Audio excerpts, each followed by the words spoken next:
Good morning friends. இந்த வீடியோவில் நாம் பார்க்க போகிறது ஹிஸ்ட்ரி ஆஃப் இங்கிலீஷ் லாங்குவேஜில் modern English and its characteristics. பிஜிடிஆர்பியில் பார்த்தீங்கன்னா மாடர்ன் இங்கிலீஷ்னு ஒரு டாபிக் கொடுத்துருப்பாங்க. அடுத்து கேரக்டரிஸ்டிக்ஸ் ஆஃப் மாடர்ன் இங்கிலீஷ் அப்படின்னு ஒரு டாபிக் கொடுத்துருப்பாங்க. நான் ரெண்டு டாப்பிக்கையும் சேர்த்து இந்த ஒரே வீடியோவில் நம்ம பார்க்குறோம். ஸோ இதுக்கு முன்னாடி நம்ம ஓல்டு இங்கிலீஷ்க்கு ஒரு வீடியோ போட்டிருக்கோம், மிடில் இங்கிலீஷ்க்கு ஒரு வீடியோ போட்டிருக்கோம். மாடர்ன் இங்கிலீஷ் அப்போ போட விட்டு போச்சு. அதனால் இப்போது பிஜிடிஆர்பி சிலபஸில் இது இன்க்ளூட் ஆகிருக்கு. அதனால் மாடர்ன் இங்கிலீஷ் இந்த வீடியோவில் நம்ம போடுறோம். மாடர்ன் இங்கிலீஷ் அப்படிங்கிறது கிபி 1500 இன்னைக்கு வரைக்கும் உள்ள பீரியடுக்கு மாடர்ன் இங்கிலீஷ் பீரியட் அப்படின்னு நம்ம சொல்கிறோம். இது ரினைசான்ஸ், இந்த மறுமலர்ச்சி அப்படின்னு சொல்கிறாங்க இல்லையா, இது இந்த பீரியட்னுடைய ஆரம்பத்தில் தான் இங்கிலாண்டில் ரினைசான்ஸ் வந்துச்சு. இந்த ரினைசான்ஸ் வந்ததுனால ஆன்ஷியன் கிரீஸ் அண்ட் ரோம், அந்த பழமையான கிரீக் அண்ட் ரோம் இவைகளினுடைய லேர்னிங்கை ரிவைவ் பண்ணப்படுது. கிரீக்கினுடைய லேர்னிங், ரோமனுடைய லேர்னிங், இது it was revived. Not only Greece and Rome, worldly உலகம் முழுவதும் கிரீஸ் அண்ட் ரோமனுடைய, ஆன்ஷியன் கிரீஸ் அண்ட் ரோமனுடைய worldly and humanistic learning revive பண்ணப்படுது இந்த பீரியட்னுடைய ஆரம்பத்தில். அதான் ரினைசான்ஸ், மறுமலர்ச்சி. மக்கள் இப்போ என்ன நினைக்கிறாங்க அப்படின்னா, இதுக்கு முன்னாடி வரைக்கும் மக்கள் எப்படி நினச்சிட்டு இருந்தாங்க அப்படின்னா, இந்த உலகத்தில் பிறந்தாச்சு, சர்ச்சில் என்ன சொல்கிறாங்களோ, நான் முதலே சொல்லியிருக்கேன், இங்கிலீஷ் லாங்குவேஜ் அப்படின்னா அது கிறிஸ்தவ மதம் சார்ந்தது தான் இல்லையா. தமிழ் இலக்கியம் எது எடுத்தாலும் அது இந்து இலக்கியம்தான். அதில் சில கிறிஸ்தவ தேம்பாவணி, அது மாதிரி ரட்சண்ய யாத்திரிகம் என்ற சிலது இருக்கலாம். ஆனால் முழுக்க முழுக்க அது இந்து லிட்ரேச்சர். இப்போது மக்கள் என்ன நினைக்கிறாங்க, அதுக்கு முன்னாடியெல்லாம் சர்ச்சுக்கு போகிறது, அங்கே இருக்கக்கூடிய பாதிரியார் அவங்க என்ன சொல்கிறாங்களோ அவளை அப்படியே கேட்பாங்க, அவ்வளோதான். அதுக்கப்புறம் வேறு எதை பற்றியும் அவங்க ரியலைஸ் பண்ண மாட்டாங்க. எதை பற்றியும் தெரிஞ்சுக்கிறதுக்கு அவங்க கொஞ்சம் கூட முயற்சிக்க கூட மாட்டாங்க. அப்படியே ஒரு ஆட்டு மந்தை மாதிரி அந்த பாப்பல் ஷெப்பர்ட் அப்படின்னா சர்ச்சுங்கிறவங்க ஒரு ஆடு மேய்ப்பவராகவும், அந்த கிராமத்தில் அந்த சர்ச்சுக்கு உட்பட்ட மக்கள் மந்தைகளாகவும் அவங்க என்ன சொல்கிறாங்களோ அதை அப்படியே ஃபாலோ பண்ணுறவங்களா தான் அவங்க இருந்தாங்க. ஆனால் இந்த மாடர்ன், இந்த ரினைசான்ஸ் தோன்றின உடனே, அது வந்ததுக்கு அப்புறம் பார்த்திங்கன்னா ஒவ்வொருத்தனுக்கும் சுயமாக சிந்திக்கிறது, சுயமாக செயல்படுறது. அது ஏன் அப்படி? அதுக்கு முன்னாடியெல்லாம் அவங்க தான் சர்ச்சில் என்ன சொல்கிறாங்களோ அப்படியே கேட்பாங்க. இப்போது இதே அவங்க என்ன சொல்கிறாங்க, சரி கடவுளை வேண்டுறோம், அதுக்கு என்ன நடுவில் இவங்க யார், நாமளே டைரெக்டாக கடவுள்கிட்ட வேண்டிக்க முடியாதா அப்படிங்கிற மாதிரியெல்லாம் தோண ஆரம்பிச்சிருச்சு. ஸோ ஒவ்வொருத்தருக்கும் சுதந்திரமான சிந்தனையும் சுதந்திரமான செயல்பாடுகளும் தோன்ற ஆரம்பிச்சிச்சு. அதனால அதே சமயத்தில் இவங்க என்ன பண்ணாங்கன்னா, உலகம் முழுவதும் இவங்க பயணம் செய்ய ஆரம்பித்தாங்க. உலகத்தில் அதுக்கு முன்னாடி இவனுக்கு எதுவுமே அந்த கிராமம்னா அந்த கிராமத்தை தவிரையே எதுவும் தெரியாது, அடுத்த கிராமம் கூட தெரியாது. அப்படி தான் இருந்தான் மனுஷன். ஆனால் இப்போது உலகம் முழுவதும் என்னென்னலாம் இருக்குது, உலகத்தில் என்ன இருக்குது, அங்கே என்ன இருக்குது, இங்கே என்ன இருக்குது. இப்போ நம்ம பாருங்கள், இந்த பூமியை விட்டு அடுத்த கிரகத்தில் என்ன இருக்குது, அந்த கிரகத்தில் என்ன இருக்குது அப்படின்னு நம்ம அலைகிறோம் இல்லையா. அது மாதிரி அவங்க இந்த நாட்டை தவிர வேறு என்னென்ன நாடு இருக்குது, அங்கே என்ன செய்கிறாங்க அப்படிங்கிறதெல்லாம் கண்டுபிடிக்க ஆரம்பிச்சிட்டாங்க. 1492 கொலம்பஸ் அமெரிக்காவை கண்டுபிடிக்கிறாரு. வாஸ்கோட காமா இந்தியாவுக்கு கேப் ஆஃப் குட் ஹோப், நன்னம்பிக்கை முனையின் வழியாக இந்தியாவுக்கு 1498 அவர் வர்றாரு, ரூட் கண்டுபிடிக்கிறாரு. பிரான்சிஸ் ட்ரேக் அப்படிங்கிறவன் தான் உலகத்தில் முதலாக கப்பலில் உலகத்தை சுற்றி வந்தவன் பிரான்சிஸ் ட்ரேக், 1577. வால்டர் ராலே, இவர் என்ன பண்ணார்னா நிறைய இவரும் பல பயணங்கள் மேற்கொண்டார். பயணங்கள் மேற்கொண்டு பொட்டேட்டோ அண்ட் டொபாக்கோ இதை அமெரிக்காவிலிருந்து இங்கிலாந்துக்கு கொண்டு வந்தான் வால்டர் ராலே. அதுக்கு முன்னாடி வரைக்கும் பொட்டேட்டோ டொபாக்கோ யூஸு இங்கிலாந்துக்கு தெரியாது. ஆனால் இவன் தான் கொண்டு வந்தான். அப்புறம் நிறைய ஸ்காலர்ஸ், தாமஸ் இலியட், சேப்மேன், இவங்கெல்லாம் கிரீக் அண்ட் லாட்டின் கிளாசிக்ஸ் இருக்கு இல்லையா, ஹோமர், இலியட், இது மாதிரியான லாட்டின் கிளாசிக்ஸை இங்கிலீஷில் டிரான்ஸ்லேட் பண்ணுறாங்க. தாமஸ் மோர் இங்கிலீஷில் அவன்லாம் கிரீக் அண்ட் லாட்டின் கிளாசிக்ஸை இங்கிலீஷில் டிரான்ஸ்லேட் பண்ணான்.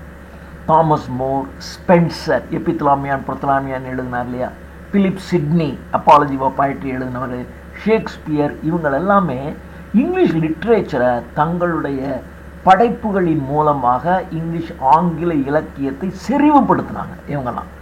ஸோ இதெல்லாம் இந்த பீரியடில் நடக்குது. ஸோ ரினைசான்ஸ் பீரியட்லாம் இதெல்லாம் நடக்குது. அதனால தான் மாடர்ன் இங்கிலீஷ் வந்துருச்சு. இதை தொடர்ந்து மறுமலர்ச்சி முடிகிறதுக்குள்ளேயும் பார்த்தீங்கன்னா ரிஃபர்மேஷன், மதத்தில் சீர்திருத்தம் வந்துருச்சு. இந்த மத சீர்திருத்தத்தின்படி நம்ம ஒன்றும் டைரெக்டாகவே நம்ம காடுகிட்ட நம்மளுடைய இதை பண்ணிக்கலாம். எதுக்கு சர்ச் மூலமாகத்தான் போகணுமா? ஏன் நம்மளே டைரெக்டாக பண்ணிக்கக்கூடாதா? இப்போ நிறைய பேர் பார்த்திங்கன்னா கிறிஸ்தவர்களுடைய வீட்டிலையே அவங்க இயேசு கிறிஸ்தவனுடைய சிலை வச்சுருப்பாங்க, மெழுகுவர்த்தி ஏற்றி அவங்க வீட்டிலையே செஞ்சுக்குவாங்க. சண்டே சர்ச்சுக்கு போவாங்க, சர்ச்சுக்கு போக முடியலை, ஏஜ் ஆகிடுச்சு, ஏதோ காரணம் இருந்துச்சா வீட்டிலே செஞ்சுக்குவாங்க இல்லையா. டைரெக்டாக தானே சர்ச்சுங்கிற சேனல் வழியாக தான் போகணுங்கிற அவசியம் இல்லை அப்படின்னு ஆரம்பிச்சிருச்சு. அப்புறம் அவங்களே பைபிள் படிக்க ஆரம்பிச்சிட்டாங்க. அதுக்கு முன்னால் இவங்கெல்லாம் பைபிள் படிக்க முடியாது. ஏன்னா பைபிளுங்கிறது ரொம்ப கையால் எழுதப்பட்ட பைபிள் தான். ஒரு காலத்தில் கையால் தான் கையாலே பைபிள் எழுதுனா அது எத்தனை பேர்ட்ட இருக்கும்? ரொம்ப கொஞ்சோண்டு பேர்ட்ட தான் இருந்துச்சு பைபிள். பிரிண்டிங் ப்ரெஸ் வந்ததுக்கு அப்புறம் தான் நிறைய புக்கு வருது, எல்லார் கைக்கும் புக்கு வருது. அப்போ எல்லாருமே படிக்க ஆரம்பிச்சிட்டாங்க இல்லையா. ஸோ அதனால் இவங்களே பைபிளை படித்து இவனே அதுக்கு இப்படித்தான் அர்த்தம், இப்படி தான் கடவுள் சொல்லியிருக்காருன்னு இவனே தெரிஞ்சுக்கிறான். அதுக்கு முன்னாடிலாம் சர்ச்சில் பைபிளை படித்து இதுதான் அவங்க சொல்லுவாங்க, அவங்க சொல்கிறத இவன் கேட்டுக்குவான். இப்போ இவனே அதுக்கு இப்படி தான் மீனிங்னு இவன் தெரிஞ்சுக்குவான்.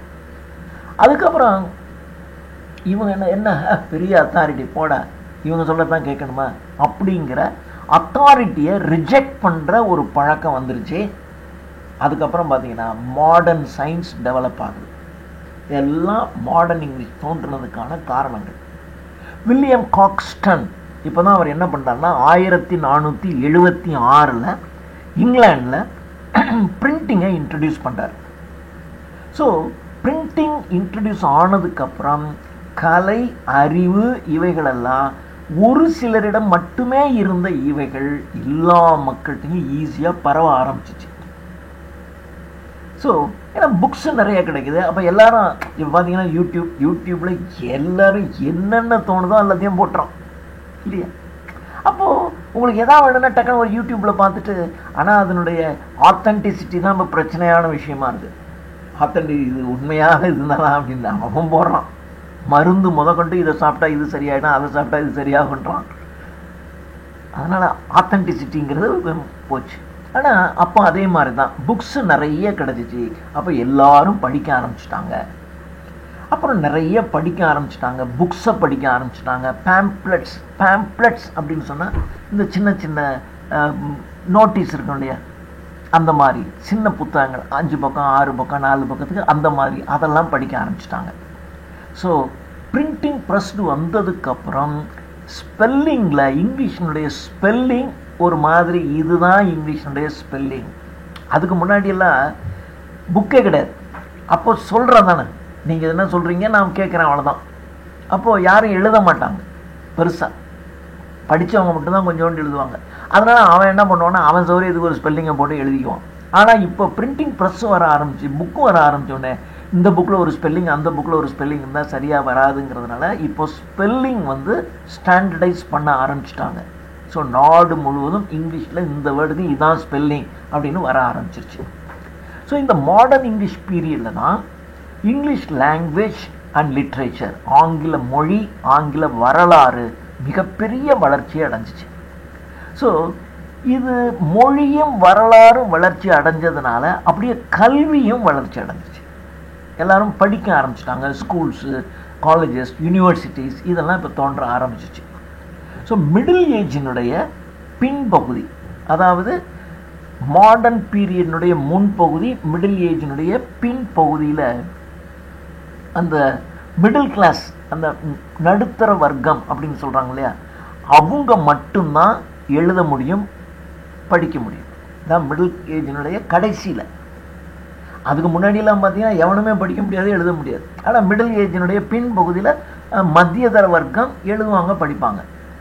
ஷேக்ஸ்பியர் காலத்தில் கூட லண்டனில் 1/3 ஆஃப் த பீப்புள் தான் ரீட் பண்ண, அவங்களுக்கு படிக்கவே தெரிஞ்சிருக்கு. அதுக்கு முன்னாடியெல்லாம் அவ்வளோ தெரியல. 17ஆம் 18ஆம் நூற்றாண்டில் தான் இப்போ உலகம் முழுவதும் இவங்களுக்கு வியாபாரம், வர்த்தகம், காலனி நாடுகள். அப்போ இவனுக்கு படிக்க தெரியணும், அப்போ தான் போய் ஏதாவது ஒரு இடத்துல வியாபாரம் பண்ண முடியும். அப்போ பிஸ்னஸ் கிளாஸ் அப்படின்னு ஒரு கிளாஸ் தோன்ற ஆரம்பிச்சிச்சு. அந்த பிஸ்னஸ் கிளாஸ் வந்த உடனே எஜுகேஷன் இஸ் அ மஸ்ட்டு. ஒரு கணக்கு போட தெரியணும், கூட்டணும், கழிக்கணும், ஒரு லெட்டர் எழுதணும், ஏதோ ஒன்று ஒருத்தர் கம்யூனிகேட் பண்ண வேண்டியது இருக்குது. பிஸ்னஸில் வந்துடும் இல்லையா, கணக்கு எழுதி வச்சுக்கணும், கணக்கு அவனுக்கு சொல்லணும், எல்லாம் வந்துடுது இல்லையா. அப்போ எஜுகேஷனுங்கிறது மஸ்ட் ஆகிடுச்சு. இப்போது பள்ளிக்கூடங்களும் நிறைய தோன்ற ஆரம்பிச்சிச்சு. இதே சமயத்தில் நாவல்ஸ் எழுதுகிற பழக்கம் அதிகமாக வந்துச்சு. அதுக்கு முன்னாடி நாவல் யாரும் எழுத மாட்டாங்க, சும்மா ட்ராமா, போயட்ரி இதுதான் இருந்துச்சு. இப்போ நாவல் எழுதுகிற பழக்கம் நிறைய வந்துருச்சு. அப்போது இப்போ எஜுகேஷனுங்கிறது யூனிவர்சல், உலகம் முழுவதும் எஜுகேஷன், கல்வி பரவ ஆரம்பிச்சிருச்சு. அதனால எல்லா நாடுகள்லையுமே நியூஸ் பேப்பர்ஸ், மேகசின்ஸ் இதெல்லாமே மிகப்பெரிய அளவுக்கு எல்லாருமே நியூஸ் பேப்பர் வாங்க ஆரம்பிச்சிட்டான். காசு குறைச்ச நம்ம ஒரு நியூஸ் பேப்பர் வாங்கினா தான் நம்மளை படித்தவனு மதிப்பாங்க, படிக்கணும், அப்போ நிறைய விஷயங்கள் தெரிஞ்சுக்கணும் அப்படின்னு எல்லாருமே நியூஸ் பேப்பர் வாங்க ஆரம்பிச்சிட்டாங்க. ஸோ நியூஸ் பேப்பர் வாங்க ஆரம்பித்ததுக்கப்புறம் லாங்குவேஜில் மிகப்பெரிய மாற்றங்கள் வர ஆரம்பிச்சிச்சு. இப்போது அதுக்கு அடுத்தது டிரான்ஸ்போர்ட் அண்ட் கம்யூனிகேஷன், போக்குவரத்து. இப்போது என்ன ஆயிடுச்சுன்னா, முதல்ல ஒரு சிலர் மட்டும்தான் உலகத்திற்கு, நான் முதல்ல சொன்ன பாருங்க, கொலம்பஸ் மாதிரி, வில்லியம் ட்ரேக் மாதிரி, இவன் தான் உலகத்தை சுற்றிட்டு இருந்தான். ஆனால் இப்போது சாதாரண மனிதர்கள் கூட என்னங்க ஆரம்பிச்சிட்டாங்க, கப்பலில் அடுத்த நாட்டுக்கு போகிறது, அடுத்த இடத்துக்கு போகிறதுங்கிறது டிரான்ஸ்போர்ட்டும் வந்துருச்சு. சின்ன படகு, சின்ன கப்பல், பெரிய கப்பல், காசு வாங்கிட்டு ஒருத்தனை ஏற்றிட்டு போய் இன்னொரு நாட்டில் இறக்கி விடுறது, இது மாதிரி டிரான்ஸ்போர்ட் வந்துருச்சு. அதே மாதிரி கம்யூனிகேஷன், ஒரு நாட்டிலிருந்து ஒரு நாட்டுக்கு தொடர்பு, இதுவும் வந்துருச்சு.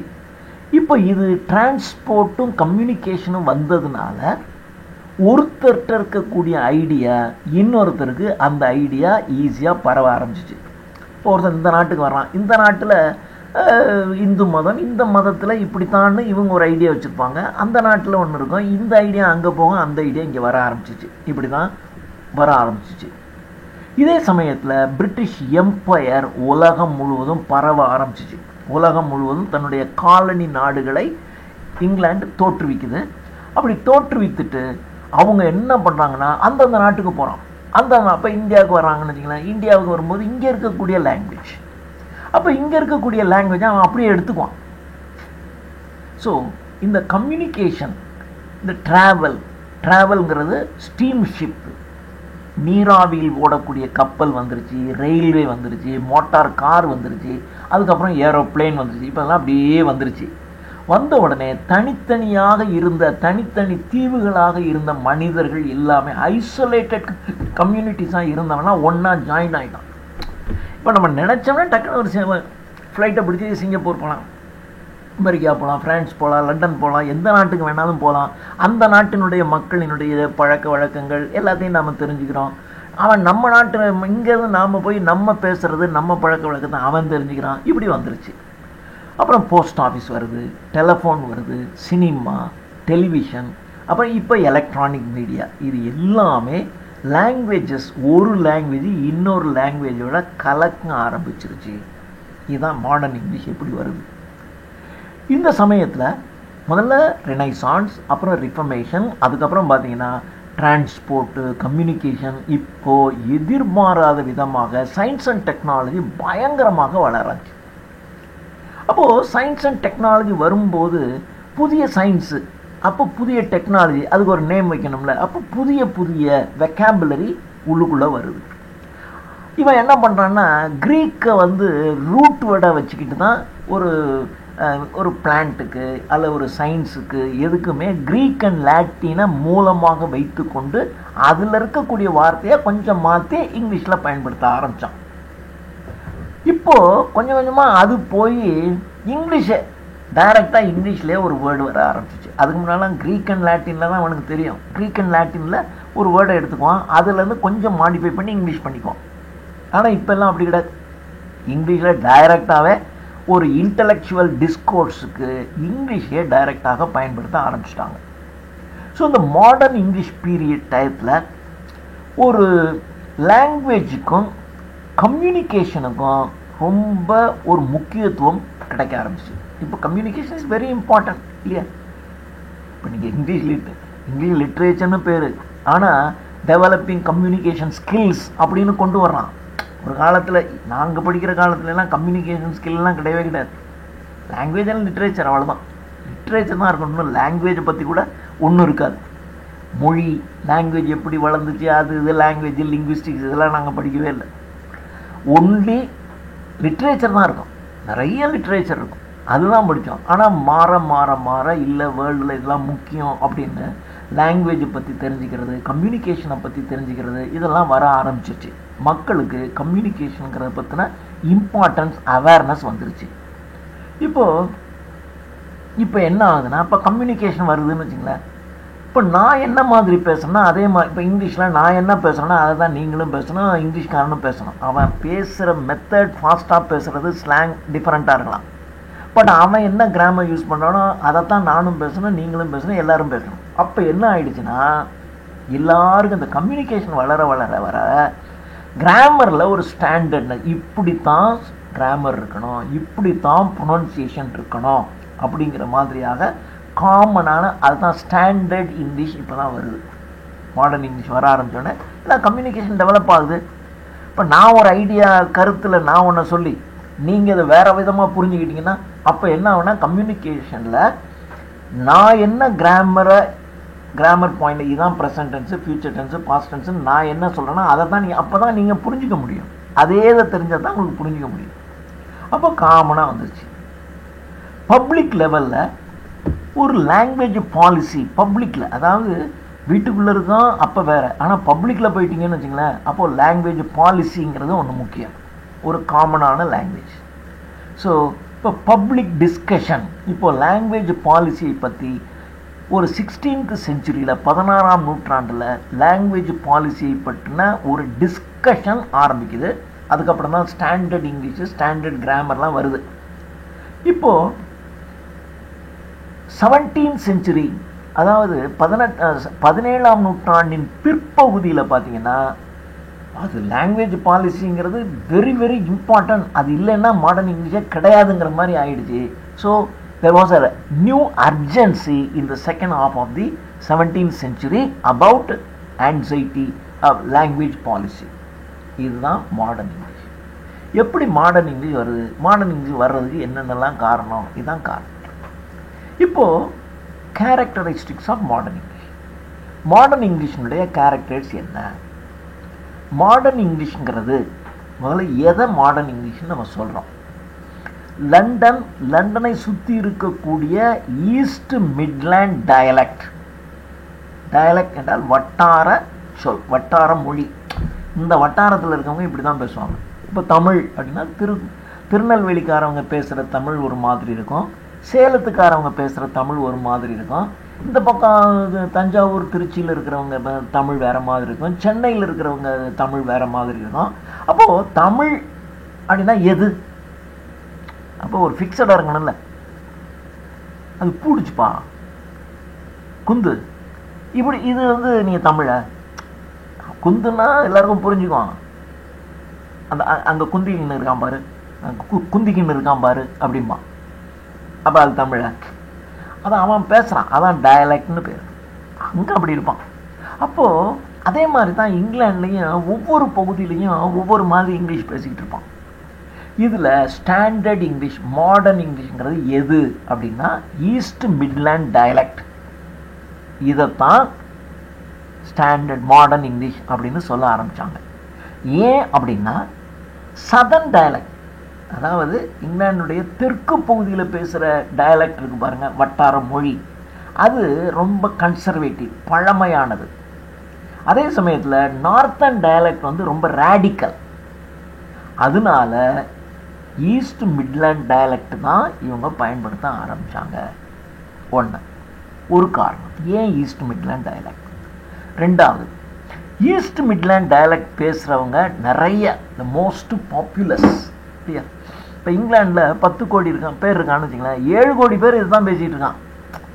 ஒரு 1 கோடி பேர் அதை பேசுகிறான், 1.5 கோடி பேர் இதை பேசுகிறான். அப்படிங்கும்போது எவன் அதிகமாக பேசுகிறானோ அதை தானே ஃபாலோ பண்ணுவாங்க. அதான் ஈஸி. அது மாதிரி ஒரு லார்ஜஸ்ட் பாப்புலேஷன் வந்து ஈஸ்ட் மிட்லேண்ட் டிஸ்ட்ரிக்ட், அங்கே தான் பாப்புலேஷன் ஜாஸ்தி. அப்புறம் அங்கே தான் அரசாங்கம் அங்கே தான் இருக்கும். லண்டன் இருக்குது இல்லையா, அங்கே தான் கவர்மெண்ட் இருக்கும். கவர்மெண்ட் இருந்தால் அந்த கவர்மெண்ட் பெரிய பெரிய கவர்மெண்ட் ஆஃபீஸர்ஸ், மினிஸ்ட்ரேட்ஸு, ஆஃபீஸஸ்லாம் இருக்கும். அப்போது அங்கே இருக்கிறவனுக்கு இன்ஃப்ளூயன்ஸ் ஜாஸ்தி. அப்புறம் மற்ற டிஸ்ட்ரிக்டை விட லண்டன் வந்து ரொம்ப ப்ராஸ்பரஸாக இருக்கும், வளமிக்கதாக இருக்கும். ஏன்னா அங்கே தான் அரசி இருப்பாங்க, இங்கிலாந்தினுடைய கிங் ஆர் குயின் இருப்பாங்க, அங்கே தான் பிரைம் மினிஸ்டர் இருப்பார், எல்லா மினிஸ்ட்ரேட்ஸும் அங்கே தான் இருப்பாங்க. அதனால் அங்கே வந்து ரொம்ப ப்ராஸ்பரஸாக இருக்கும். அது ஒரு காரணம். அப்போ அவன் சொல்கிறதானே எடுபடும், அதனால ஒரு காரணம்.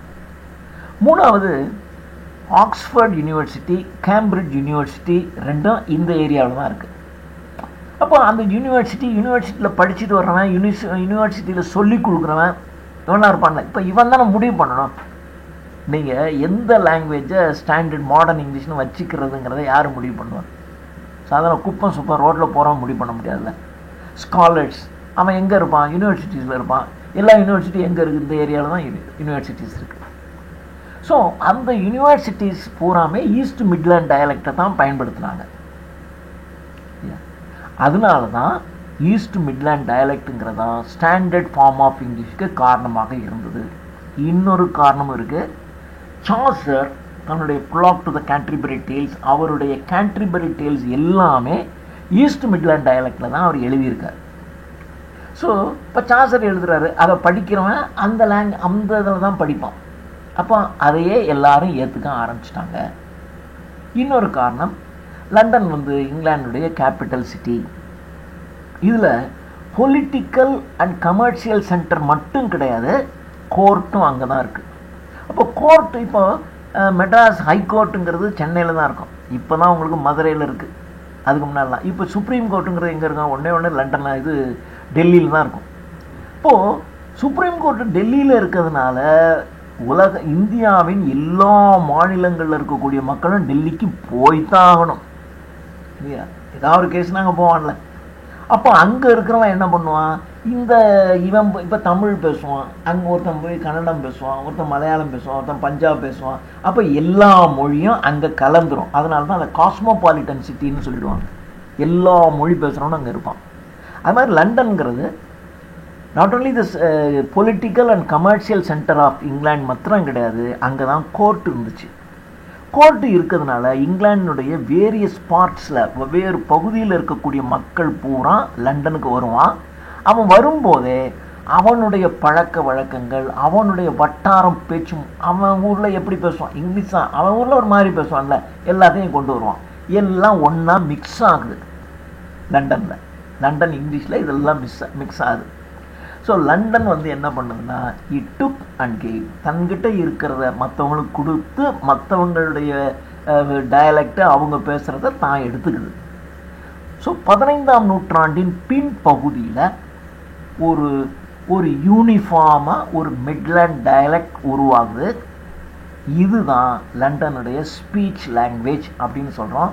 இதுதான் பின்னாடி ஸ்டாண்டர்ட் இங்கிலீஷ் அப்படின்னு 16ஆம் நூற்றாண்டில் உருவாகுது. ஸ்டாண்டர்ட் இங்கிலீஷ்னு நம்ம ஒரு வீடியோ போட்டிருக்கோம், அதை நீங்கள் பார்க்கலாம். ஸோ இந்த மாடர்ன் டைம்ஸில் பார்த்தீங்கன்னா இந்த இங்கிலீஷ் வந்து நிறைய காலனிஸ் இருக்குது. பிரிட்டிஷ் எம்பையர் இல்லையா, பிரிட்டிஷ் சாம்ராஜ்யத்திற்கு உலகம் முழுவதும் காலனி நாடுகள் இப்போ இந்தியா, சிலோன், சைனா என்ற காலனி நாடுகள் நிறைய இருக்குது. அதனால அப்போது அங்கே போகும்போது என்ன ஆகுனாக்க ஒரு ஸ்டாண்டர்ட் இங்கிலீஷ் வேணும்ல இல்லையா? அதனால ஸ்டாண்டர்ட் இங்கிலீஷ்ங்கிறது இந்த காரணங்களினாலும் உருவாகுது. ஏன் இப்போ மாடர்ன் இங்கிலீஷ் வந்து எப்படி ஈஸ்ட் மிட்லேண்ட் டயலெக்டை ஏன் எடுத்துக்கிட்டாங்க அப்படிங்கிறதுக்கு நம்ம பார்த்தோம். அடுத்தது the characteristics of this modern English. Modern இங்கிலீஷில் first point copious and cosmopolitan vocabulary. Copious அப்படின்னா பிளென்டி, நிறையன்னு அர்த்தம். நிறைய இங்கிலீஷ்க்கு வெக்காபுலரி தேவைப்படுது. ஏன்னா புதிய புதிய கண்டுபிடிப்புகள், புதிய புதிய விஷயங்கள் தோன்றும் போது அதுக்கு நீங்கள் ஒரு பேர் வைக்கணும்ல. இப்போ அதுக்கு முன்னாடிலாம் சினிமா கிடையாது. அப்போ சினிமா தொடர்பான வேர்ட்ஸ்லாம் ஒரு 300 வருஷத்துக்கு முன்னாடி இருக்கவனுக்கு தெரியாது. இப்போ சினிமான்னு வந்தவுடனே சினிமா தொடர்பான வார்த்தைகள் இருக்குல்ல, சினிமா, டிக்கெட்டு, ஆக்டர், அதெல்லாம் வரும்ல. ட்ராமாவில் ஆக்டர் இருப்பான், சொல்ல சினிமா, அந்த ரீலு எல்லாம் ஒரு வேர்டெல்லாம் இருக்கும்ல. இந்த வேர்டெல்லாம் உருவாகுதில்ல. இப்படி தான் இங்கிலீஷில் உலகம் முழுவதும் இது இருக்கிறதுனால நிறைய புதிய புதிய வார்த்தைகள் இங்கிலீஷில் சேருது. ஸோ ஆரம்பத்துலேருந்து இங்கிலீஷ்காரனுக்கு ஒரு பழக்கம் இருக்குது. அவன் என்ன பண்ணுவான்னா, ஒரு புது வார்த்தையை உருவாக்கிக்கிட்டு இருக்கிறத விட ஏற்கனவே ஒரு வேர்டு, அதுக்கு ஏதோ ஒரு லாங்குவேஜில் அதுக்கு ஒரு வேர்டு இருக்குது, அதை அப்படியே வச்சுக்க வேண்டியதானே. சைக்கிள், நம்ம ஒன்றும் சைக்கிள் கண்டுபிடிக்கல. ஒருத்தன் சைக்கிளை கண்டுபிடிச்சிட்டு இதுக்கு பேர் சைக்கிள் அப்படிங்கிறான். சைக்கிள் நீங்கள் சொல்லிக்க வேண்டியதானே. நோ, ஈருந்து, ஈர் உருளை, இரு சக்கர வாகனம், இப்படிலாம் நீங்கள் சொல்லிட்டு இருக்கக்கூடாது. அப்போ நீங்கள் என்ன பண்ணீங்கன்னா, புதுசாக ஒரு வேர்டை கண்டுபிடிக்க முயற்சிக்கிறீங்க. அதை ரொம்ப பேர் ரொம்ப பெருமையாக, இல்லை இது தனித்துவம், தமிழனுடைய தனித்துவம் போயிடும் அப்படிங்கிறதுக்காக இவங்க சொல்லிகிட்டு இருப்பாங்க. புதிய வார்த்தைகள் உருவாக்குவாங்க. இங்கிலீஷ்காரங்க அந்த பிரச்சனையே கிடையாது. அவன் என்ன பண்ணுவான்னா, ஒரு நியூ வேர்டுக்கு, ஒரு நியூ ஐடியாவுக்கு ஒரு நியூ வேர்டை உருவாக்குறத விட ஏற்கனவே அந்த பகுதியில் இருக்கிறவன் அந்த வேர்டை பயன்படுத்திக்கிட்டு இருக்கான். இப்போ இந்தியாவில் தான் ஒன்று இருக்குன்னு வச்சுங்களேன், இவன் அதுக்கு அந்த வேர்டை பயன்படுத்துவான். கட்டுமரம், ஒரு உதாரணத்துக்கு கட்டுமரம் இங்கே தான் பயன்படுத்திகிட்டு இருந்திருக்கான். அப்போது இங்கிலீஷ்காரனுங்க தெரியாது. அப்போ இங்கே வந்தோடனே வாட் இஸ் திஸ், கட்டுமரம், ஓ கட்டுமரம், கேட்டமரான் அப்படின்னு எழுதிட்டான் இங்கிலீஷில். அப்படியே எடுத்துக்குவான். இல்லை கட்டுமரம் அப்படின்னா இந்த மாதிரி 4-5 கட்டைகளை ஒன்றாக சேர்த்து கட்டி, அந்த கட்டினதை வந்து மிதக்க விடுவது, அதனால் மரங்களின் மிதக்கி அப்படின்னு நீங்கள் ஒரு புது வார்த்தையை கண்டுபிடிச்சிருக்க கூடாது. அப்படியே எடுத்துக்கணும். இதுதான் எடுத்துக்குவோம். இப்போ இந்த ஓல்டு இங்கிலீஷ் இருக்கு பாருங்க, இது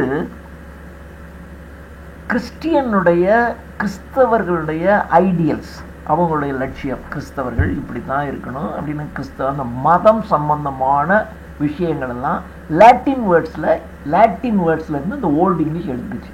ஏன்னா ஓல்டு இங்கிலீஷில் வேறு எதுவுமே கிடையாது. அவங்க ஓல்டு இங்கிலீஷ் தான் எடுத்துக்கிட்டாங்க. அதாவது ஒரு கிறிஸ்டியன் ஐடியல் லைஃபுக்கு ஓல்டு இங்கிலீஷில் எடுத்துக்கிட்டாங்க. ஒரு தினசரி வாழ்க்கைக்கு ஸ்காண்டினேவியன் வேர்ட்ஸை எடுத்துக்கிட்டாங்க. இது ஓல்டு இங்கிலீஷில். ஸோ ஓல்டு இங்கிலீஷில் ஒரு கிறிஸ்தவ மதம் அது தொடர்பான விஷயங்களுக்கு லாட்டின் வேர்ட்ஸையும், எவ்ரிடே யூஸுக்கு ஸ்காண்டினேவியன் வேர்ட்ஸையும் இவங்க எடுத்துக்கிட்டாங்க ஓல்டு இங்கிலீஷில். மிடில் இங்கிலீஷில் வரும்போது என்ன ஆயிடுச்சுன்னா, நிறைய அவங்க ஃப்ரெஞ்சிலேருந்து நிறைய எடுத்துக்கிட்டாங்க. ஏன்னா 1066 Norman conquest of England Norman conquest பண்ணும்போது அவங்க நிறைய வேர்ட்ஸை மிடில் இங்கிலீஷ் பீரியடில் ஃப்ரெஞ்சிலேருந்து எடுத்துக்கிட்டாங்க. ஸோ மாடர்ன் இங்கிலீஷ் என்ன பண்ணிடுச்சுன்னா, அது க்ரீக்கு, லாட்டின் டேர்ம்ஸ் எல்லாத்தையும் தான் கண்டுபிடிக்கிற அறிவியல் கண்டுபிடிப்புகள், இன்வென்ஷன்ஸ், புதிய கண்டுபிடிப்பு எல்லாத்துக்கும் இப்போ ரீசன்ட் டைம் வரைக்கும் க்ரீக் அண்ட் லாட்டின் டேர்ம்ஸை நிறைய எடுத்து மாடர்ன் இங்கிலீஷில் பயன்படுத்த ஆரம்பிச்சிட்டாங்க. இப்போ பார்த்தீங்கன்னா உதாரணத்துக்கு இப்போ பிரிட்டிஷ் சாம்ராஜ்யம் இருக்குது. இது உலகம் முழுவதும் பிரிட்டிஷ் சாம்ராஜ்யம் இருக்குது, முதல்ல சொன்னதான். அப்போது இவங்க ஒரு நாட்டுக்கு போகிறாங்க. அந்த நாட்டில் இவங்கக்கிட்ட இல்லாத ஒன்று அந்த நாட்டில் இருக்குன்னு வச்சுங்களேன், அவன் என்ன வேர்டை பயன்படுத்துகிறானோ அப்படியே எடுத்துக்குவான். அப்படி செஞ்சுருந்தாங்க. ஆனால் இங்கிலீஷ்காரன்ட்ட என்ன ஒரு பழக்கம்னா, அந்த வேர்டை அப்படியே எடுத்து அதை அப்படியே டைஜஸ்ட் பண்ணி தான் வேர்டு மாதிரி ஆக்கிடுவான். பார்த்தா காப்பி அடித்த மாதிரி தெரியாது. அவன் வேர்டு மாதிரியே இருக்கும், ஆனால் காப்பி அடித்த வேர்டு தான், காப்பி தான். அவங்க ஈஸியாக எல்லாருக்கிட்டேருந்தும் பாரோ பண்ணிவிடுவாங்க, ஆனால் பாரோ பண்ணி அதை அப்படியே அவங்க பயன்படுத்திடுவாங்க. நீங்கள் நிறைய இந்த கெமிஸ்ட்ரியில், ஃபிசிக்ஸில், பயாலஜியில் எல்லாம் பார்த்தீங்கன்னா நிறைய வேர்ட்ஸ் வந்து லாட்டின் ரூட்டில் தான் இருக்கும். லாட்டின் ரூட்டை எடுத்து அதை கொஞ்சம் மாடிஃபை பண்ணி இவன் வேர்டு மாதிரி அதை பயன்படுத்துவான். அது லாட்டின்லேருந்து எடுத்தாங்கன்னே தெரியவே தெரியாது. இப்போ நிறைய வேர்ட்ஸ் இருக்கும். நீங்கள் ஸ்டெம், பிளட்டு இதெல்லாம் பார்த்தீங்கன்னா லாட்டின்லேருந்து எடுத்தது தான். ஆனால் லாட்டின்லேருந்துன்னா அப்போ லாட்டினில் அதுக்கு வேறு ஒரு பேர் இருக்கும், அந்த பேரை எடுத்து லைட்டாக மாடிஃபை பண்ணி இவன் யூஸ் பண்ணிவிடுவான். ஸோ அதை இவங்க லாங்குவேஜ், இவங்களுடைய வேர்டு மாதிரி மாற்றிடுவாங்க. அதை அப்படியே அசிமிலேட் பண்ணி இவங்க ஒரு புது மாதிரி இவங்க மாற்றிடுவாங்க. அதான் இவங்ககிட்ட உள்ள ஒரு சிறப்பு. இதே மாதிரி பார்த்தீங்கன்னா இப்போ பாருங்களேன், இப்போ க்ரீக்லேருந்து எடுத்தது சில வேர்ட்ஸ், இப்போ எந்தெந்த மொழியிலேருந்து என்னென்ன எடுத்திருக்காங்கங்கிறது ஒரு சில உதாரணம் மாத்திரம் சொல்கிறேன். க்ரீக்லேருந்து acrobat, ontology, barometer, catastrophe, chronology, magic, tactics etcetera, இதெல்லாம் க்ரீக்லேருந்து வந்தது. இதெல்லாம் க்ரீக் வேர்டு மாதிரி நமக்கு தெரியுது. பாரோமீட்டர், ஆன்டாலஜி தொகுப்பு, அக்ரோபேட்டிக், கேட்டஸ்ட்ரஃபி, குரோனாலஜி. கேட்டஸ்ட்ரஃபி என்பது நமக்கு இந்த ட்ராமாவெலாம் தெரியும், அந்த கடைசியில் வரக்கூடிய அந்த இது டர்னிங். மேஜிக், இதெல்லாம் க்ரீக் வேர்ட்ஸு. இதே மாதிரி தான் அவங்க என்ன பண்ணுவாங்கன்னா எல்லா லாங்குவேஜ்லையும் எடுத்துக்குவோம். இப்போ டச்சிலேருந்து எடுத்துக்கலாம், பிராண்டி, லேண்ட்ஸ்கேப், மீசில்ஸ், அப்ரோர், வேகன், இதெல்லாம் டச்சிலேருந்து எடுத்தது. அதே மாதிரி இட்டாலியன்லேருந்து பால்கனி, கேண்டோ, 5 காண்டோன்னு சொல்ல முடியாது, canto, duet, granite, opera, piano, umbrella, volcano, இது எல்லாம் இட்டாலியன் வேர்ட்ஸ். இது மாதிரி ஃப்ரெஞ்சிலேருந்து jasmine, paradise, chess, lemon, lilac, turban, borax, இதெல்லாம் ஃப்ரெஞ்சிலேருந்து எடுத்தது. ஸ்பானிஷ்லேருந்து எடுத்தது cargo, cork, mosquito, stampede, vanilla, இதெல்லாம் இதிலேருந்து எடுத்தது. அதே மாதிரி ரஷ்யாவிலேருந்து எடுத்துக்கலாம், ரஷ்யன்லேருந்து எடுத்துக்கலாம், வோட்கா, ரப்பிள், கிளாஸ்நாஸ்ட், இதெல்லாம். ஜெர்மன்லேருந்து ஹாம்பர்ஜர், ஜெய்ஸ்ட் கெய்ஸ்ட். பெர்சியன்லேருந்து caravan, dervish, divan, khaki, mogul, shawl, sherbet, இதெல்லாம் அங்கேருந்து எடுத்தது. ஹிந்தியிலிருந்து bungalow, calico, coolie, cot, curry, juggernaut, jungle, jute, loot, pundit, rupee, thug, veranda, இதெல்லாம் ஹிந்தியிலிருந்து எடுத்துக்கலாம். ஆப்பிரிக்காவிலிருந்து எடுத்தது banana, Boer, chimpanzee, gorilla, zebra. அதே மாதிரி மெக்சிகன்லேருந்து சில்லி, சாக்லேட், டொபாக்கோ. ஆஸ்திரேலியாவிலேருந்து பூமராங், கேங்கரு. சைனீஸ்லேருந்து சவுமெயின், கவுடோ. ஜப்பானீஸ்லேருந்து கெய்சா, ஹைக்கு, ஹைக்கு கவிதைகள்னு சொல்கிறாங்களே, ஹைக்கு, சாமுராய், என்.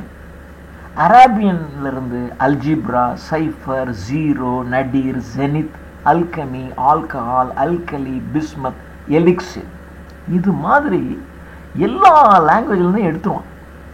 எடுத்துக்கிட்டு இதெல்லாம் இவன் லாங்குவேஜ் மாதிரியே, இவன் வேர்ட்ஸ் மாதிரியே வச்சுக்குவாங்க. பார்த்தா நான் இங்கிலீஷ் வேர்டு மாதிரி தான் இருக்கும், ஆனால் எல்லாம் பிற மொழிகள்லேருந்து வந்தது, இவங்களுடைய மொழி கிடையாது. இந்த மாதிரி இங்கிலீஷ்காரவங்க உலகத்தில் இருக்கின்ற அநேகமாக எல்லா மொழிகளிலிருந்தும் வார்த்தைகளை எடுத்து அதை அப்படியே அசிமுலேட் பண்ணி தங்களுடைய வார்த்தை மாதிரி மாற்றிடுவாங்க. இது எந்த மொழியிலிருந்து இது வந்துச்சு அப்படின்னா, மொழியியல் வல்லுநர்கள், ஃபிலாலஜிஸ்ட், மொழியியல் வல்லுநர்கள், மொழி ஆராய்ச்சி செய்பவர்கள், அவன் தான் கண்டுபிடிக்க முடியும். அவனுக்கு தான் தெரியும், ஓ இது இந்த வேர்டு இருந்து எடுத்துக்காண்டான், அவன் தான் சொல்லுவான், நமக்கெல்லாம் தெரியவே தெரியும். அப்படி வச்சுக்கோங்க. அதே மாதிரி டிஸ்கவரிஸ் அண்ட் இன்வென்ஷன்ஸ், புதிய கண்டுபிடிப்புகள், இன்வென்ஷன், இதுக்கெல்லாம் பார்த்தீங்கன்னா சயின்ஸு, இதுக்கெல்லாம் க்ரீக் அண்ட் லாட்டினில் நிறைய அவங்க கடன் வாங்கியிருக்காங்க. இப்போ நிறைய டெக்னிக்கல் டேர்ம்ஸ் இருக்குது, இதெல்லாம் ஸ்பெஷலிஸ்ட்டுக்கு தான் தெரியும். பொதுவாக டெக்னிக்கல் டேர்ம்ஸுங்கிற அந்த ஸ்பெஷலிஸ்ட்டுக்கு தான் இந்த டெக்னிக்கல் டேர்ம் தெரியும் இல்லையா. இப்போ ஒரு ஃபிசிக்ஸ் படிக்கிறவனுக்கு தான் அந்த ஃபிசிக்ஸில் சில டெக்னிக்கல் டேர்ம் யூஸ் பண்ணுறான்னு வச்சுக்கலாம், அது அவனுக்கு தான் தெரியும், நமக்கு தெரியாது.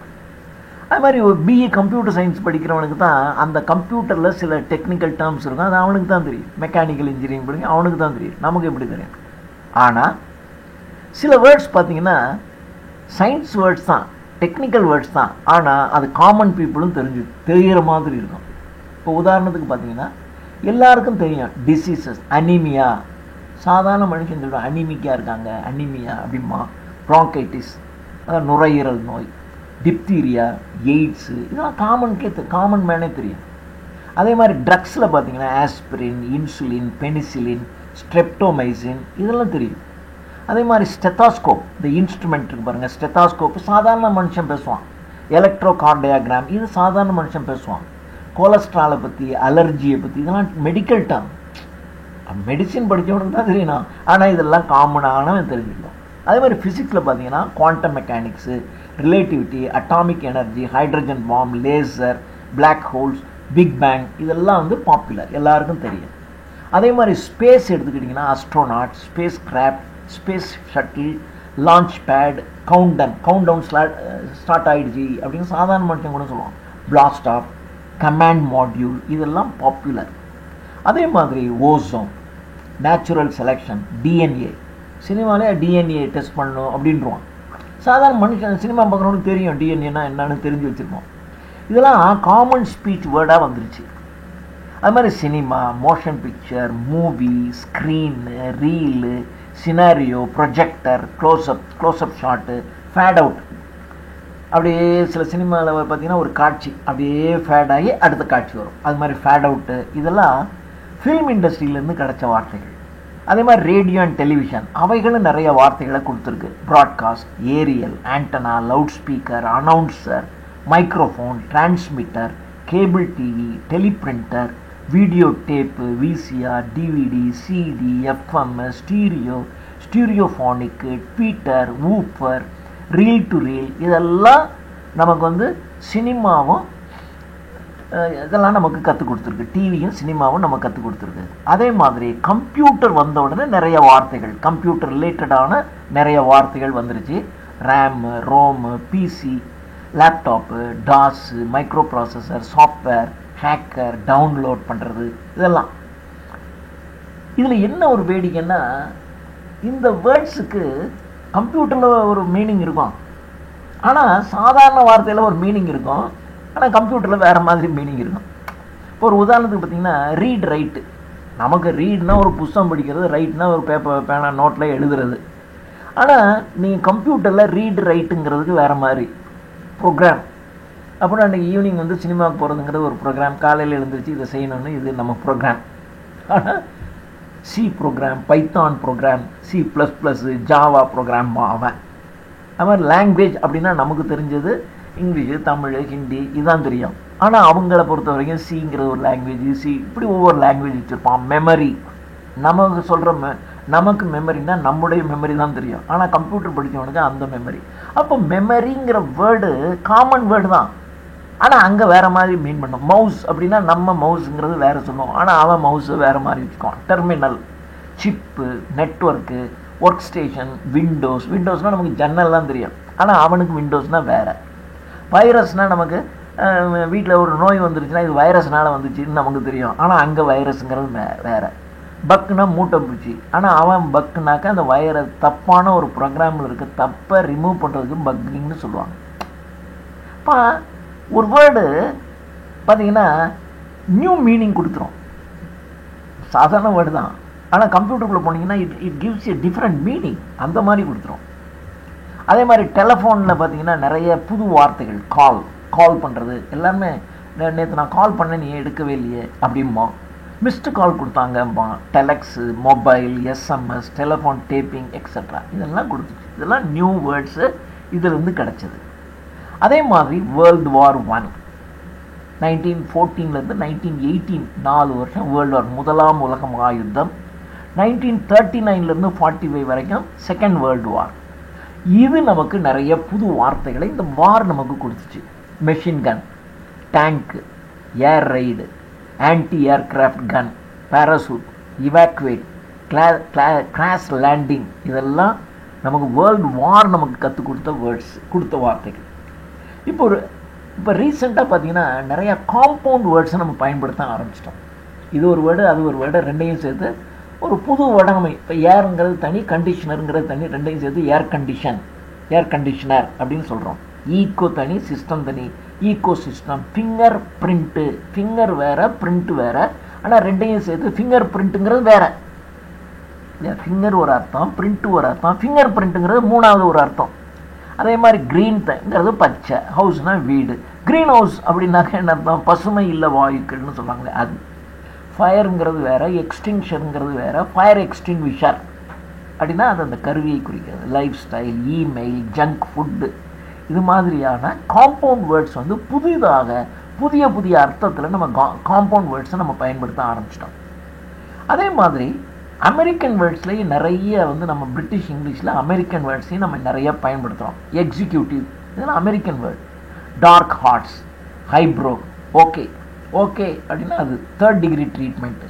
Boom, slump, bluff, wire pulling, landslide, ஸ்டன்பரி, இதெல்லாம் அமெரிக்கன் இங்கிலீஷ். நமக்கு இங்கிலீஷ்காரங்க அதை அப்படியே எடுத்துக்கிட்டாங்க. ஸோ மாடர்ன் இங்கிலீஷுங்கிறது இது மாதிரி மிக பரந்த ஹெட்டரோஜீனியஸ். ஹோமோஜீனியஸ்னால் ஒரே மாதிரி இருக்குது. ஹெட்டரோஜீனியஸ்னால் பலதரப்பட்ட வொக்காபுலரியும் உள்ளுக்குள்ளே சேர்த்து மாடர்ன் இங்கிலீஷ் உருவாயிருக்கு. இதுதான் காப்பியஸ், பிளென்டி, நிறைய உண்டாக்கிடுச்சு. ரெண்டாவது இதனுடைய characteristic spelling and pronunciation in modern இங்கிலீஷில்.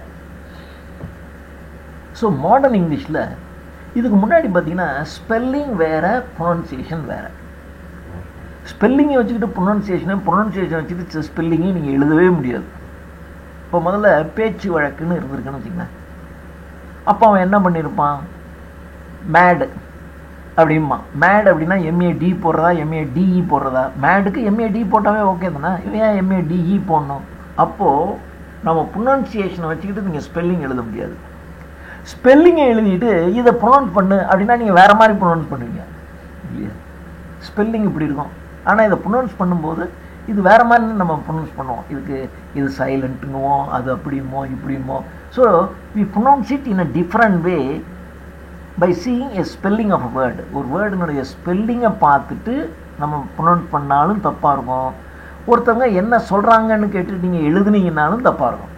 அப்போது ஒரு வேர்டை எப்படி ஸ்பெல் பண்ணுறது அப்படிங்கிறது ஒருத்தன் மாடர்ன் இங்கிலீஷ் சொல்லவே முடியாது. ஸோ ஒரு இங்கிலீஷ் வேர்டை ப்ரொனன்சியேஷனை வச்சுக்கிட்டும் பண்ண முடியாது, ஒரு ப்ரொனன்சியேஷனை வச்சுக்கிட்டு ஸ்பெல்லிங்கும் சொல்ல முடியாது. இப்போ ஒரு உதாரணத்திற்கு இந்த வவல் சவுண்ட் இருக்குது. பிலீவ், லீ, இதுக்கு எல்ஐ இ, லி, பிலி. ரிசி, இதுக்கு ரிசி இ, வவல் சவுண்ட் இ தானே. இங்கே லீ, இ, ஐ. இங்கே ரிசி அப்படிங்கிறதுக்கு சி, அங்கே ஐ இருக்குது, இங்கே சி இருக்குது. லீவ் அப்படிங்கிறதுக்கு இங்கே இஏ இருக்குது. மெஷீன், இப்படி ஒன்றொன்றும் பார்த்தீங்கன்னா இந்த வவ்வல் சவுண்டு தான். இந்த வவ்வல் சவுண்டு இதில் பி, சி, அங்கே டபிள்யூ போட்டுமா, இங்கே ஒரு ஏன். அப்போ பி அப்படின்னா சி அப்படின்னா எஸ்சி போட்டு போக வேண்டியது தானே. அப்போது ஸ்பெல்லிங்கும் இதுவும் என்டையர்லி டிஃப்ரெண்ட்டாக இருக்கும். இது இங்கிலீஷினுடைய சாபக்கேடு. இப்போ ஒரு உதாரணத்துக்கு ஃபாதர், இதில் இருக்கக்கூடிய ஏ, ஃபா. ஹச்ஏ போட்டால் ஹார்ட்னு தானே சொல்லணும். ஃபாதர் அப்படின்னா ஹச்ஏடி, ஹார்ட் அப்படின்னு சொல்ல வேண்டியது தானே. ஆனால் ஃபாதருக்கு எஃப்ஏடிஹெச்ஆர் ஃபாதர்னு சொல்லுவோம். ஹச்ஏடி போட்டு கேட்டுமோ, ஏ சவுண்டு கொடுப்போம். இது மாதிரி நிறைய டிஃப்ரெண்ட் ப்ரொனன்சியேஷன் இருக்கும். Not only vowel sound, consonant sound இதை விட மோசமாக இருக்கும். இப்போ பார்த்தீங்கன்னா இஷ் அப்படிங்கிற சவுண்டு. ஷூ, இது SH. Sugar, sugar, SU. Issue, இதுக்கு எஸ்யூ. சியூ, எஸ்எஸ்யூ. Nation, TI. இப்போ இஷ்யூ சவுண்டுக்கு டிஐ, நேஷன். டிஐ கொடுத்துருக்கான் ஸ்பெல்லிங். என்ஏஎஸ்ஹெச்ஓஎன்னு கொடுக்க வேண்டியது நேஷன்னு. ஓஷன் அப்படின்னாக்கா சிஇ கொடுத்துருக்கான். கான்சியஸ் அப்படின்னு பார்த்தா எஸ்சி கொடுத்துருக்கான். நாசியஸ் அப்படின்னா எஸ்இ கொடுத்துருக்கான். எஸ்சி, இங்கே எஸ்இ. இப்படி ஒவ்வொன்றும் பார்த்தீங்கன்னா ஒரே உச்சரிப்பு தான், ஆனால் டிஃப்ரெண்ட் ஸ்பெல்லிங் இருக்கும். அதனால் ஒருத்தன் டிக்டேட் பண்ணுறாங்கங்கிறத வச்சுக்கிட்டு உங்களுக்கு கரெக்டாக ஸ்பெல்லிங் தெரிஞ்சால் தான் எழுதணும். அந்த சவுண்டை வச்சுக்கிட்டு நீங்கள் எழுதுனீங்கன்னா தப்பாக போய்டும். ஸோ இந்த மாதிரி ஸ்பெல்லிங்க்கும் ப்ரொனன்சியேஷனுக்கும் மாடர்ன் இங்கிலீஷில் மிஸ்மேட்ச் தான் இருக்கும். இதைத்தான் Richard Mulcaster, Isaac Pitman, Robert Bridges ஒரு பெரிய போய்ட், அண்ட் பெர்னார்ட் ஷா, இவன் ஒரு பெரிய ட்ராமாட்டிஸ்ட், மாடர்ன் ட்ராமாட்டிஸ்ட், இவங்க எல்லாமே இந்த இங்கிலீஷ் ஸ்பெல்லிங் ரொம்ப கயோட்டிக்காக ஒரே கன்ஃபியூஷனாக இருக்குது, இதுக்கு உடனடியாக ஒரு பெரிய ரிஃபார்ம் பண்ணணும் அப்படின்னு நினச்சாங்க. இப்போ இதை அமெரிக்காவில் இருந்த ஒரு வெப்ஸ்டர் அப்படிங்கிறவன் கொஞ்சம் பண்ணான், ஏன்டா அப்படின்ட்டு. அதனால தான் இப்போ நம்ம அதை அமெரிக்கன் இங்கிலீஷ்னு சொல்ல ஆரம்பிச்சிட்டோம். அவன் என்ன பண்ணிட்டான்னா, ஃபேவருக்கு FAVOR போட்டுருவான், ஹானருக்கு HONOR. எதுக்குடா FAVOUR ஏன் போடணும்? ஹானருக்கு HONOUR போடணும். ஸோ வேண்டாம், ஃபேவர் ஆனர் அப்படின்னா அவ்வளோதான், யூவை எடுத்துகிட்டு போட்டான். தியேட்டர் அப்படிங்கிறதுக்கு TER இருக்கணும், மீட்டருக்கு METER போட்டுக்கிட்டான். ஆனால் ஒரிஜினல் ஸ்பெல்லிங் தியேட்டர் THEATRE. இதுதான் பிரிட்டிஷ் இங்கிலீஷு. மீட்டர் அப்படின்னா METRE, இது பிரிட்டிஷ் இங்கிலீஷு. ஆனால் அமெரிக்கன் இங்கிலீஷில் RE தூக்கிட்டு எதுக்கு RE மீட்டர்னு ஏன் வருது? மீட்டர் டர் ER தானே கரெக்டு போடுறான். தியேட்டர் மீட்டர் TER போட்டான் REக்கு பதிலாக. அதே மாதிரி செக்கு மாஸ்க், செக்குக்கு CHEQUEM போடுற, செக் CHECK. மாஸ்க்குக்கு MOSQUEM போடணும், மோஸ்கியூன்னு ஏன் போடுற? MASK மாஸ்க் முடிஞ்சு போச்சு, CHECK செக் முடிஞ்சு போச்சு, ஏன் இப்படி? அதே மாதிரி எஸ்ஸுக்கு பதிலாக இப்போ டிஃபென்ஸ், பிரிட்டன்ஸ், இதில் எல்லாம் சிக்கு பதிலாக எஸ்ஸை போட்டான். DEFENC தான் டிஃபென்ஸு, பிரிட்டன்ஸ்னால் PRETENC தான் பிரிட்டன்ஸு. ஆனால் சியை தூக்கிட்டு எஸ்ஸு போட்டான். ஸோ ஆனால் நீங்கள் திடீர்னு ரொம்ப மாற்றிடலாம் முடியாது. இப்படி மாற்ற ஆரம்பிச்சிங்கன்னா என்ன ஆகிடும் சொல்லுங்கள்? இப்போ நீங்கள் இது மாதிரி நிறைய மாற்றி விட்டான்னு வச்சுங்களேன், கொஞ்சம் கொஞ்சம் மாற்றிட்டான், இது பெரிய கேடு தான். இப்போது டிக்கன்ஸனுடைய நாவல்ஸ் இருக்குது, அவனெல்லாம் இந்த ஸ்பெல்லிங்கில் தான் எழுதியிருப்பான் இல்லையா?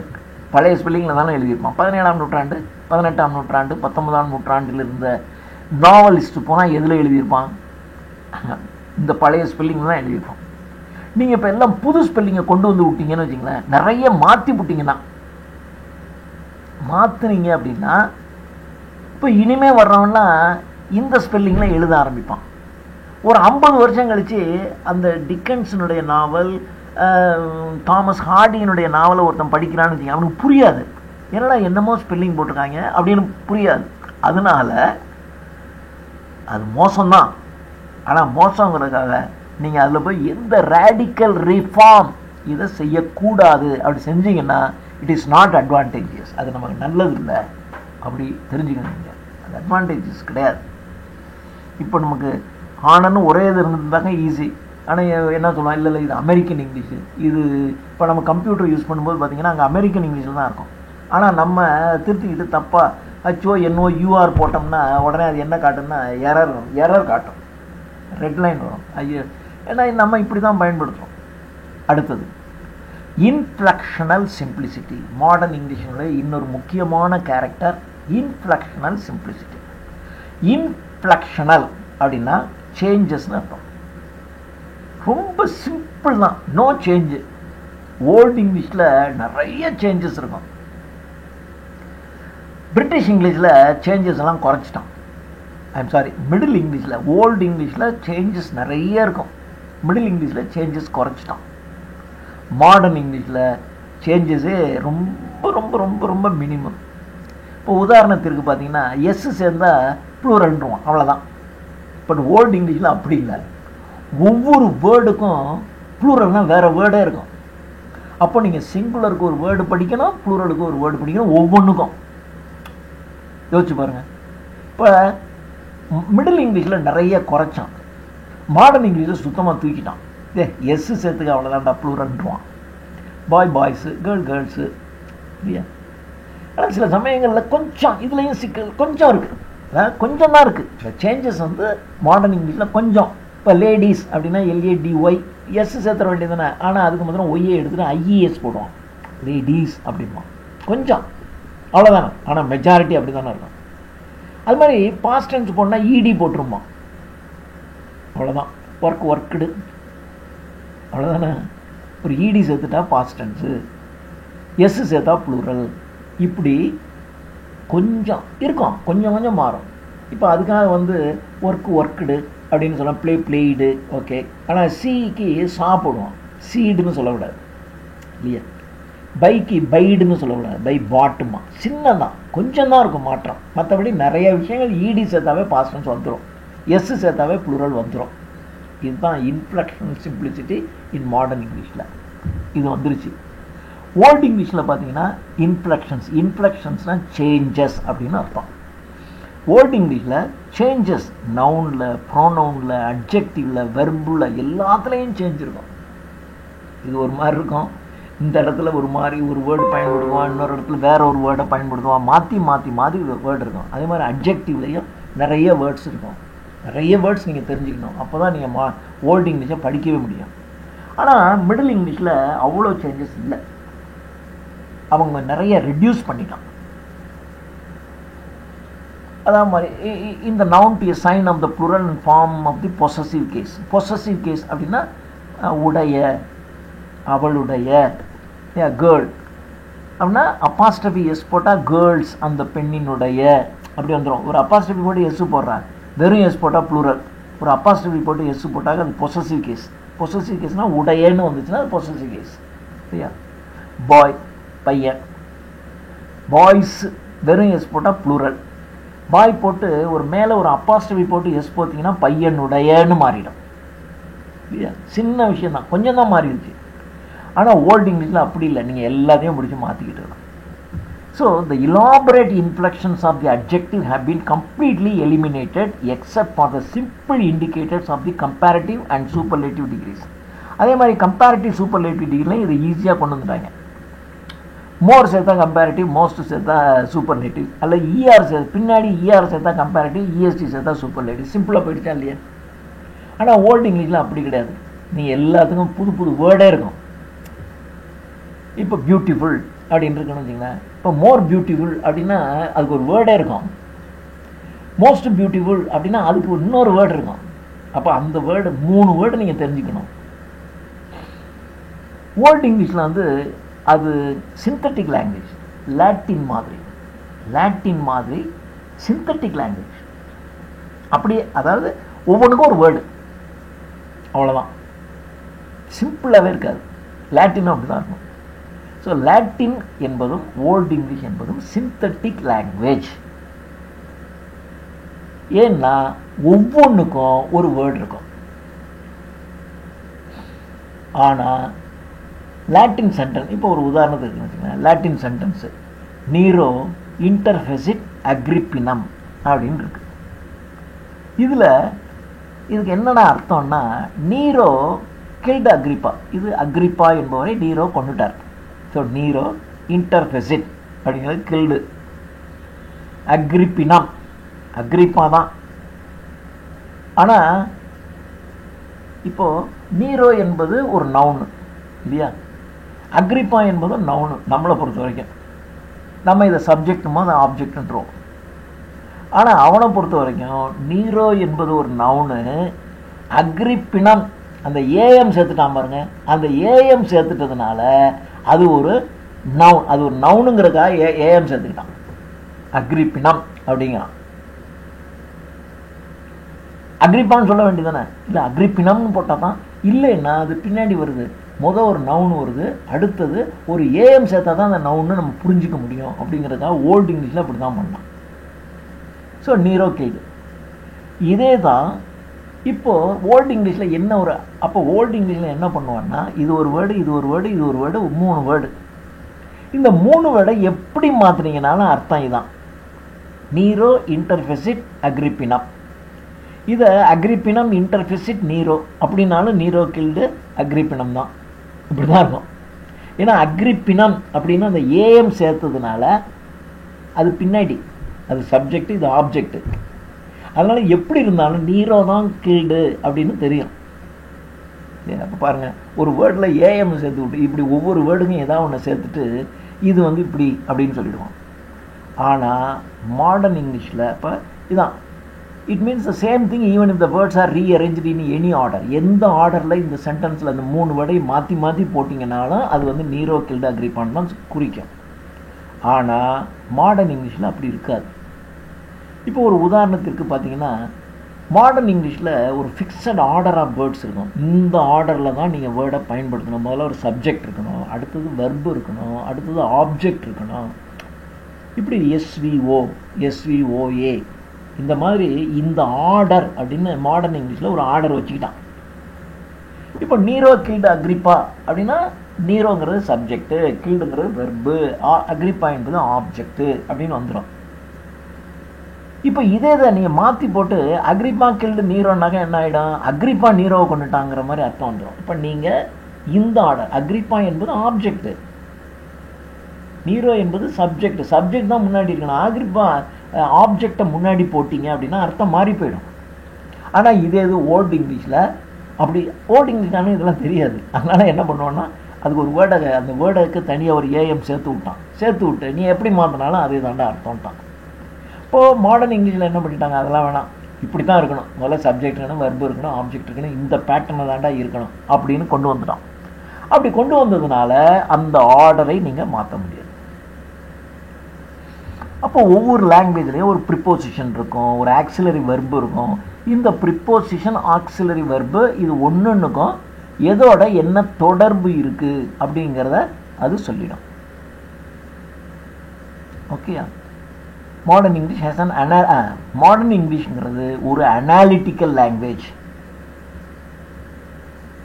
ஸோ மாடர்ன் இங்கிலீஷ்ங்கிறது அனாலிட்டிக்கல் லாங்குவேஜ். ஓல்டு இங்கிலீஷ்ங்கிறது Latin and Old English are synthetic language. இது நீங்கள் தெரிஞ்சுக்கணும். ஏன்னா மாடர்ன் இங்கிலீஷில் வந்து நிறைய வந்து சென்டென்ஸை அனலைஸ் பண்ணியிருப்பான். அதனால் இது ஒரு அனாலிட்டிக்கல் லாங்குவேஜ். அடுத்தது 4 இதனுடைய characteristic. Natural gender and sexist language. Gender ஆண்பால் பெண்பால், செக்ஸ் ஆனா பெண்ணா. இப்போது ஹிந்தியில் கூட அந்த மாதிரி இருக்கும். நீங்கள் இந்த ஒரு பொருளை பார்த்துட்டு இது சில பொருளை ஆண்பால்மா, சில ஹிந்தியில் அப்படி இருக்கும். புக் அப்படின்னா இது ஆண்பால்மா, குதிரை அப்படின்னா அது பெண்பால்மா, இதை அப்படி வச்சுருப்பான். I am not certain, but எனக்கு நல்லா தெரியும் ஒரு ஆப்ஜெக்ட்டுக்கு மேஸ்குலைன் ஜெண்டர், ஃபெமினைன் ஜெண்டர்னு அவன் ஜெண்டர் வச்சுருப்பான். அதாவது ஒரு ஆப்ஜெக்ட்டுக்கே இப்படி ஹிந்தியில். அப்போது நீங்கள் ஹிந்தியில் நீங்கள் எழுதணும் அப்படின்னா இது வந்து மேஸ்குலைன் ஜெண்டரா ஃபெமினைன் ஜெண்டரான்னு ஒன்றுக்கும் நீங்கள் தெரிஞ்சிருந்தா தான் எழுத முடியும். அப்படி இல்லைன்னா எழுத முடியாது. இப்போ ஓல்டு இங்கிலீஷில் வந்து அவன் என்ன பண்ணுவான்னா, செக்ஸை வந்து இது ஆணா பெண்ணான்னு பார்க்க மாட்டான். இப்போ 3 அப்படின்னா ஓல்டு இங்கிலீஷில் மேஸ்குலைன் ஜெண்டருமா, 3க்கு எதிராக மேஸ்குலைன் ஜெண்டர். இதே மாதிரி தான் ஹிந்திலையும் இருக்கும் இன்றைக்கும். சன்னை வந்து ஃபெமினைன் ஜெண்டருமா. எதுக்கு? ஒய்ஃப் அண்ட் சைல்டு ரெண்டையும் நியூட்டர் ஜெண்டருமா. சைல்டு அண்ட் நியூட்டர் ஜெண்டர்னு சொல்கிறீங்க, ஓகே, அதாவது குழந்தை ஆணாக இருக்கலாம் பெண்ணாக இருக்கலாம். ஒய்ஃப் அப்படின்னாக்கா நீங்கள் வந்து அது எப்படி நியூட்டர் ஜெண்டர் ஆகும்? அது ஃபெமினைன் ஜெண்டர் தானே இருக்கணும். ஆனால் ஓல்டு இங்கிலீஷில் ஒய்ஃப் அண்ட் சைல்டு ரெண்டுமே நியூட்டர் ஜெண்டர். இது ஒரு லாஜிக்காகவே இருக்காது. இந்த இல்லாஜிக்கலாக இருக்கிற இந்த விஷயத்தில் நிறைய மிடில் இங்கிலீஷ் பீரியட்லேயே நிறைய மாற்றிட்டாங்க. அதுக்கப்புறம் மாடர்ன் இங்கிலீஷ் பீரியடில் கம்ப்ளீட்டாக மாற்றிட்டான். ஒவ்வொன்றும் அவன் இதான் masculine gender, feminine gender, நியூட்டர் gender கொண்டு வந்துட்டான். ஸோ எதையுமே செக்ஷனுடைய பேஸில் ஆண்பாலா பெண்பாலா என்று செக்ஷனுடைய பேசிஸில் தான் ஒரு இண்டிவிஜுவலில் ஒவ்வொரு நவுனையும் நீங்கள் ட்ரீட் பண்ணணும். அது மேஸ்குலைனாகவும் ஃபெமினைனாகவும் இல்லை அப்படின்னா அது நியூட்டர் ஜெண்டராக வச்சுங்க. அவ்வளோதான், 3 தான். வேறு இதுக்கப்புறம் எதையும் பண்ணக்கூடாதுன்னு சொல்லிட்டான். பேஸ்ட் ஆன் செக்ஸை பேஸ் பண்ணி தான் அவங்க பிரிச்சுக்கிட்டாங்க. இப்போ பார்த்தீங்கன்னா, ஆனால் இப்போது அதாவது ஓல்டு இங்கிலீஷ்லேருந்து மிடில் இங்கிலீஷ்லேயே அது வந்துருச்சு. ஆனால் இப்போ மாடர்ன் இங்கிலீஷில் என்ன பண்ணிட்டாங்கன்னா, இல்லை ஆண் பெண் சமம் இப்படிலாம் வந்துருச்சு இல்லையா. செக்ஸிஸ்ட் பயாஸ், ஆணுக்குன்னு ஒரு முன்னுரிமை, பெண்ணுக்குன்னு ஆண் ஆதிக்கம், பெண் உரிமை, இதெல்லாம் வந்துருச்சு மாடர்ன் பீரியடில். அதனால என்ன ஆரம்பிச்சிட்டாங்கன்னா, இப்போ மென் அண்ட் விமன் ரெண்டு பேரும் ஈக்குவலாக தான் இருக்கணும். செக்ஸ் பேசிஸில் யாருக்கும் இவங்க அதிகம் இவங்க குறைச்சேன்னு சொல்லக்கூடாது அப்படின்னு சொல்லலாம். இப்போ பொதுவாக ட்ரெடிஷ்னலாக நம்ம என்ன சொல்லுவோம், மேன் அண்ட் மேன் கைண்டுன்னு தான் சொல்லுவோம்.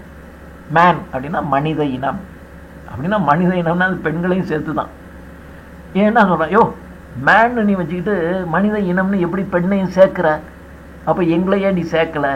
பெண்கள் வந்து ஒரு மாதிரி சொல்ல ஆரம்பிச்சிட்டாங்க, ஏன் எங்களை அதில் சேர்க்கலை. மேன் கைண்ட் அப்படின்னா மனித இனம், அவ்வளோதானே.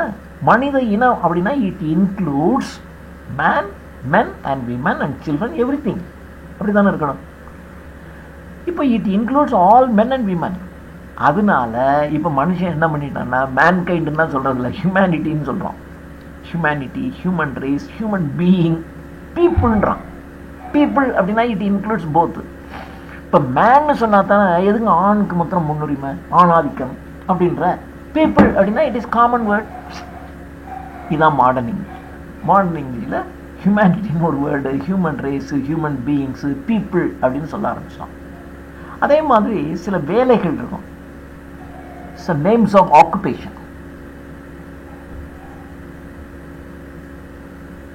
இப்போ பாருங்களேன், இப்போ நேம்ஸ் ஆஃப் ஆக்குபேஷன், இப்போ actress, hostess, air hostess, waitress, இதெல்லாம் தூக்கிட்டான்.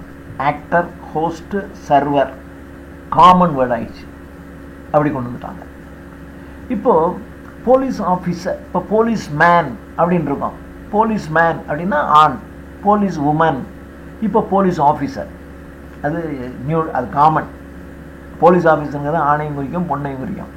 அதே மாதிரி ஸ்போக்ஸ் மேன், ஸ்போக்ஸ் உமன் அப்படிங்கிறது போய் ஸ்போக்ஸ் பர்சன் அப்படின்னு வந்துருச்சு. இப்போ பார்த்தீங்கன்னா மிஸ் அல்லது மிஸ்ஸஸ், இப்போ பார்த்தீங்கன்னா மிஸ்டர் அப்படிங்கிறது எம்ஆர் போடுறோம். மிஸ்டர் அப்படிங்கிறது ஒன்று காமன். அது சின்ன யங் ஏஜாக இருந்தாலும் மிஸ்டர் தான். 15 வயசு, 20 வயசு, 30 வயசுங்க மிஸ்டர் தான். 80 வயசு ஆனாலும் மிஸ்டர் தான். ஆனால் பெண்களில் திருமணம் ஆனதுக்கு முன்னாடினா மிஸ்ஸு, திருமணம் ஆயிடுச்சுன்னா மிஸ்ஸஸ், இப்படி போட ஆரம்பித்தோம்.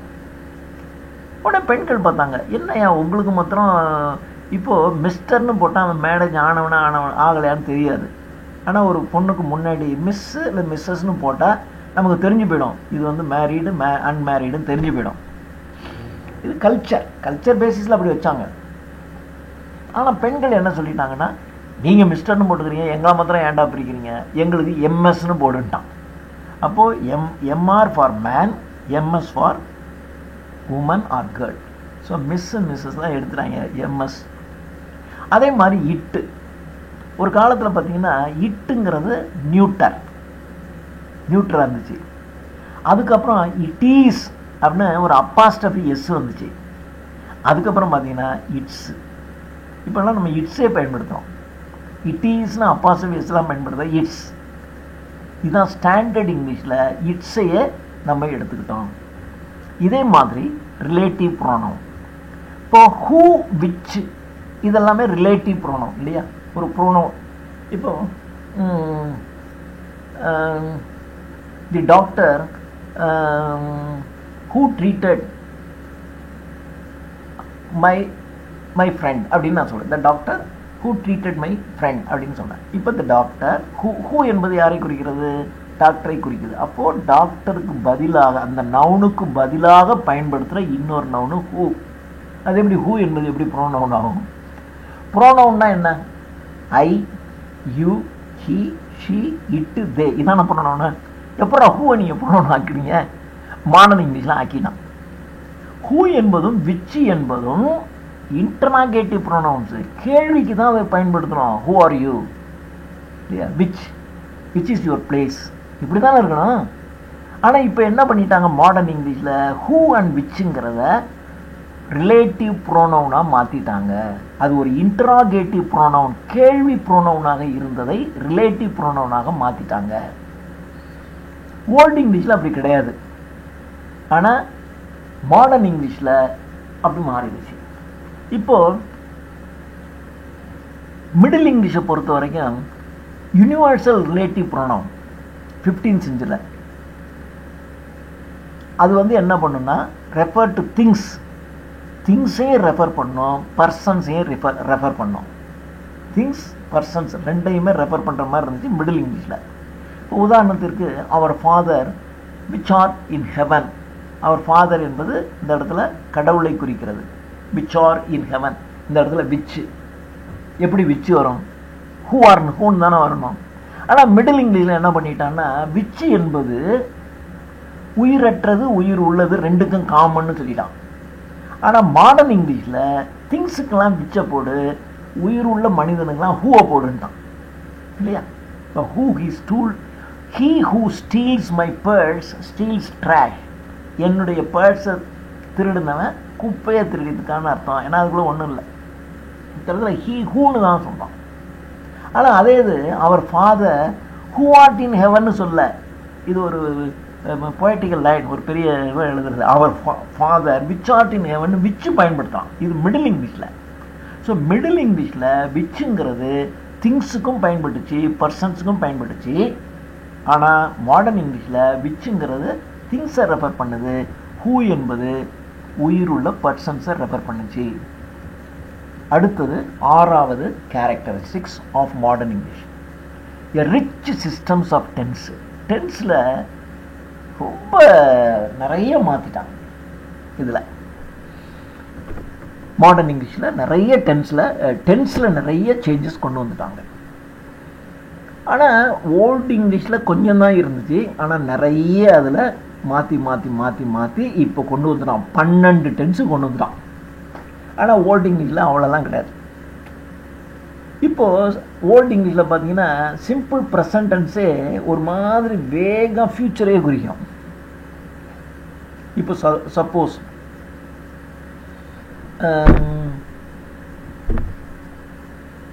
ஐ கோ டு மெட்ராஸ் டுமாரோன்னு சொல்லிடலாம் இல்லையா? I go to Madras tomorrow எப்படி வரும்?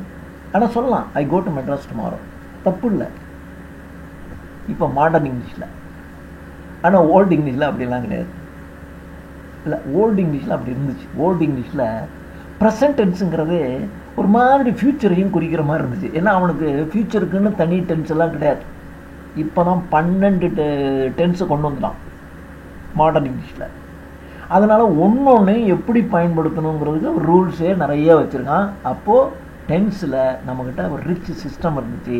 ஆனால் மாடர்ன் இங்கிலீஷில் நிறைய இருக்குது. ஆனால் ஓல்டு இங்கிலீஷில் அப்படி இல்லை. இப்போ பார்த்தீங்கன்னா ஹேவ் ஹேடு, இது எல்லாமே ஓல்டு இங்கிலீஷ் பீரியடில் ஹேவ் ஹேடுங்கிறது ஆஸ் ஆக்சிலரியாகத்தான் செயல்பட்டுச்சு. ஆனால் மிடில் இங்கிலீஷில் ஹேவ் மட்டும் ஒரு பர்ஃபெக்ட் ஆஃப் டிரான்சிட்டிவ் வெர்ப்ஸ், ஒரு அதாவது ஹேவ் ஒர்க்டு, ஹேவ் பிளேய்டு, அதாவது டிரான்சிட்டிவ் வெர்பாக இருந்தாலும் சரி, இன்ட்ரான்சிட்டிவ் வெர்பாக இருந்தாலும் சரி, மிடில் இங்கிலீஷில் அதாவது ஓல்டு இங்கிலீஷில் ஹேவ் அண்ட் ஹேடுங்கிறது வெறும் ஆக்சிலரிஸ்.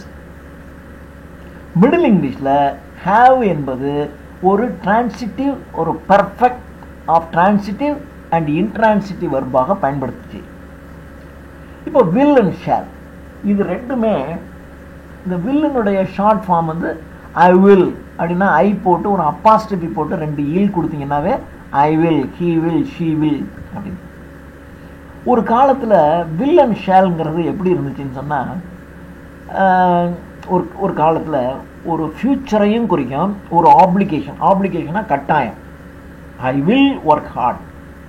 ஆனால் இப்போ அதெல்லாம் கிடையாது. ஆனால் இப்போ கிராமர் சொல்லிக் கொடுக்கும்போது இப்படி தான் சொல்லிக் கொடுக்குறாங்க. ஆனால் மாடல் இங்கிலீஷில் அதெல்லாம் கிடையாது.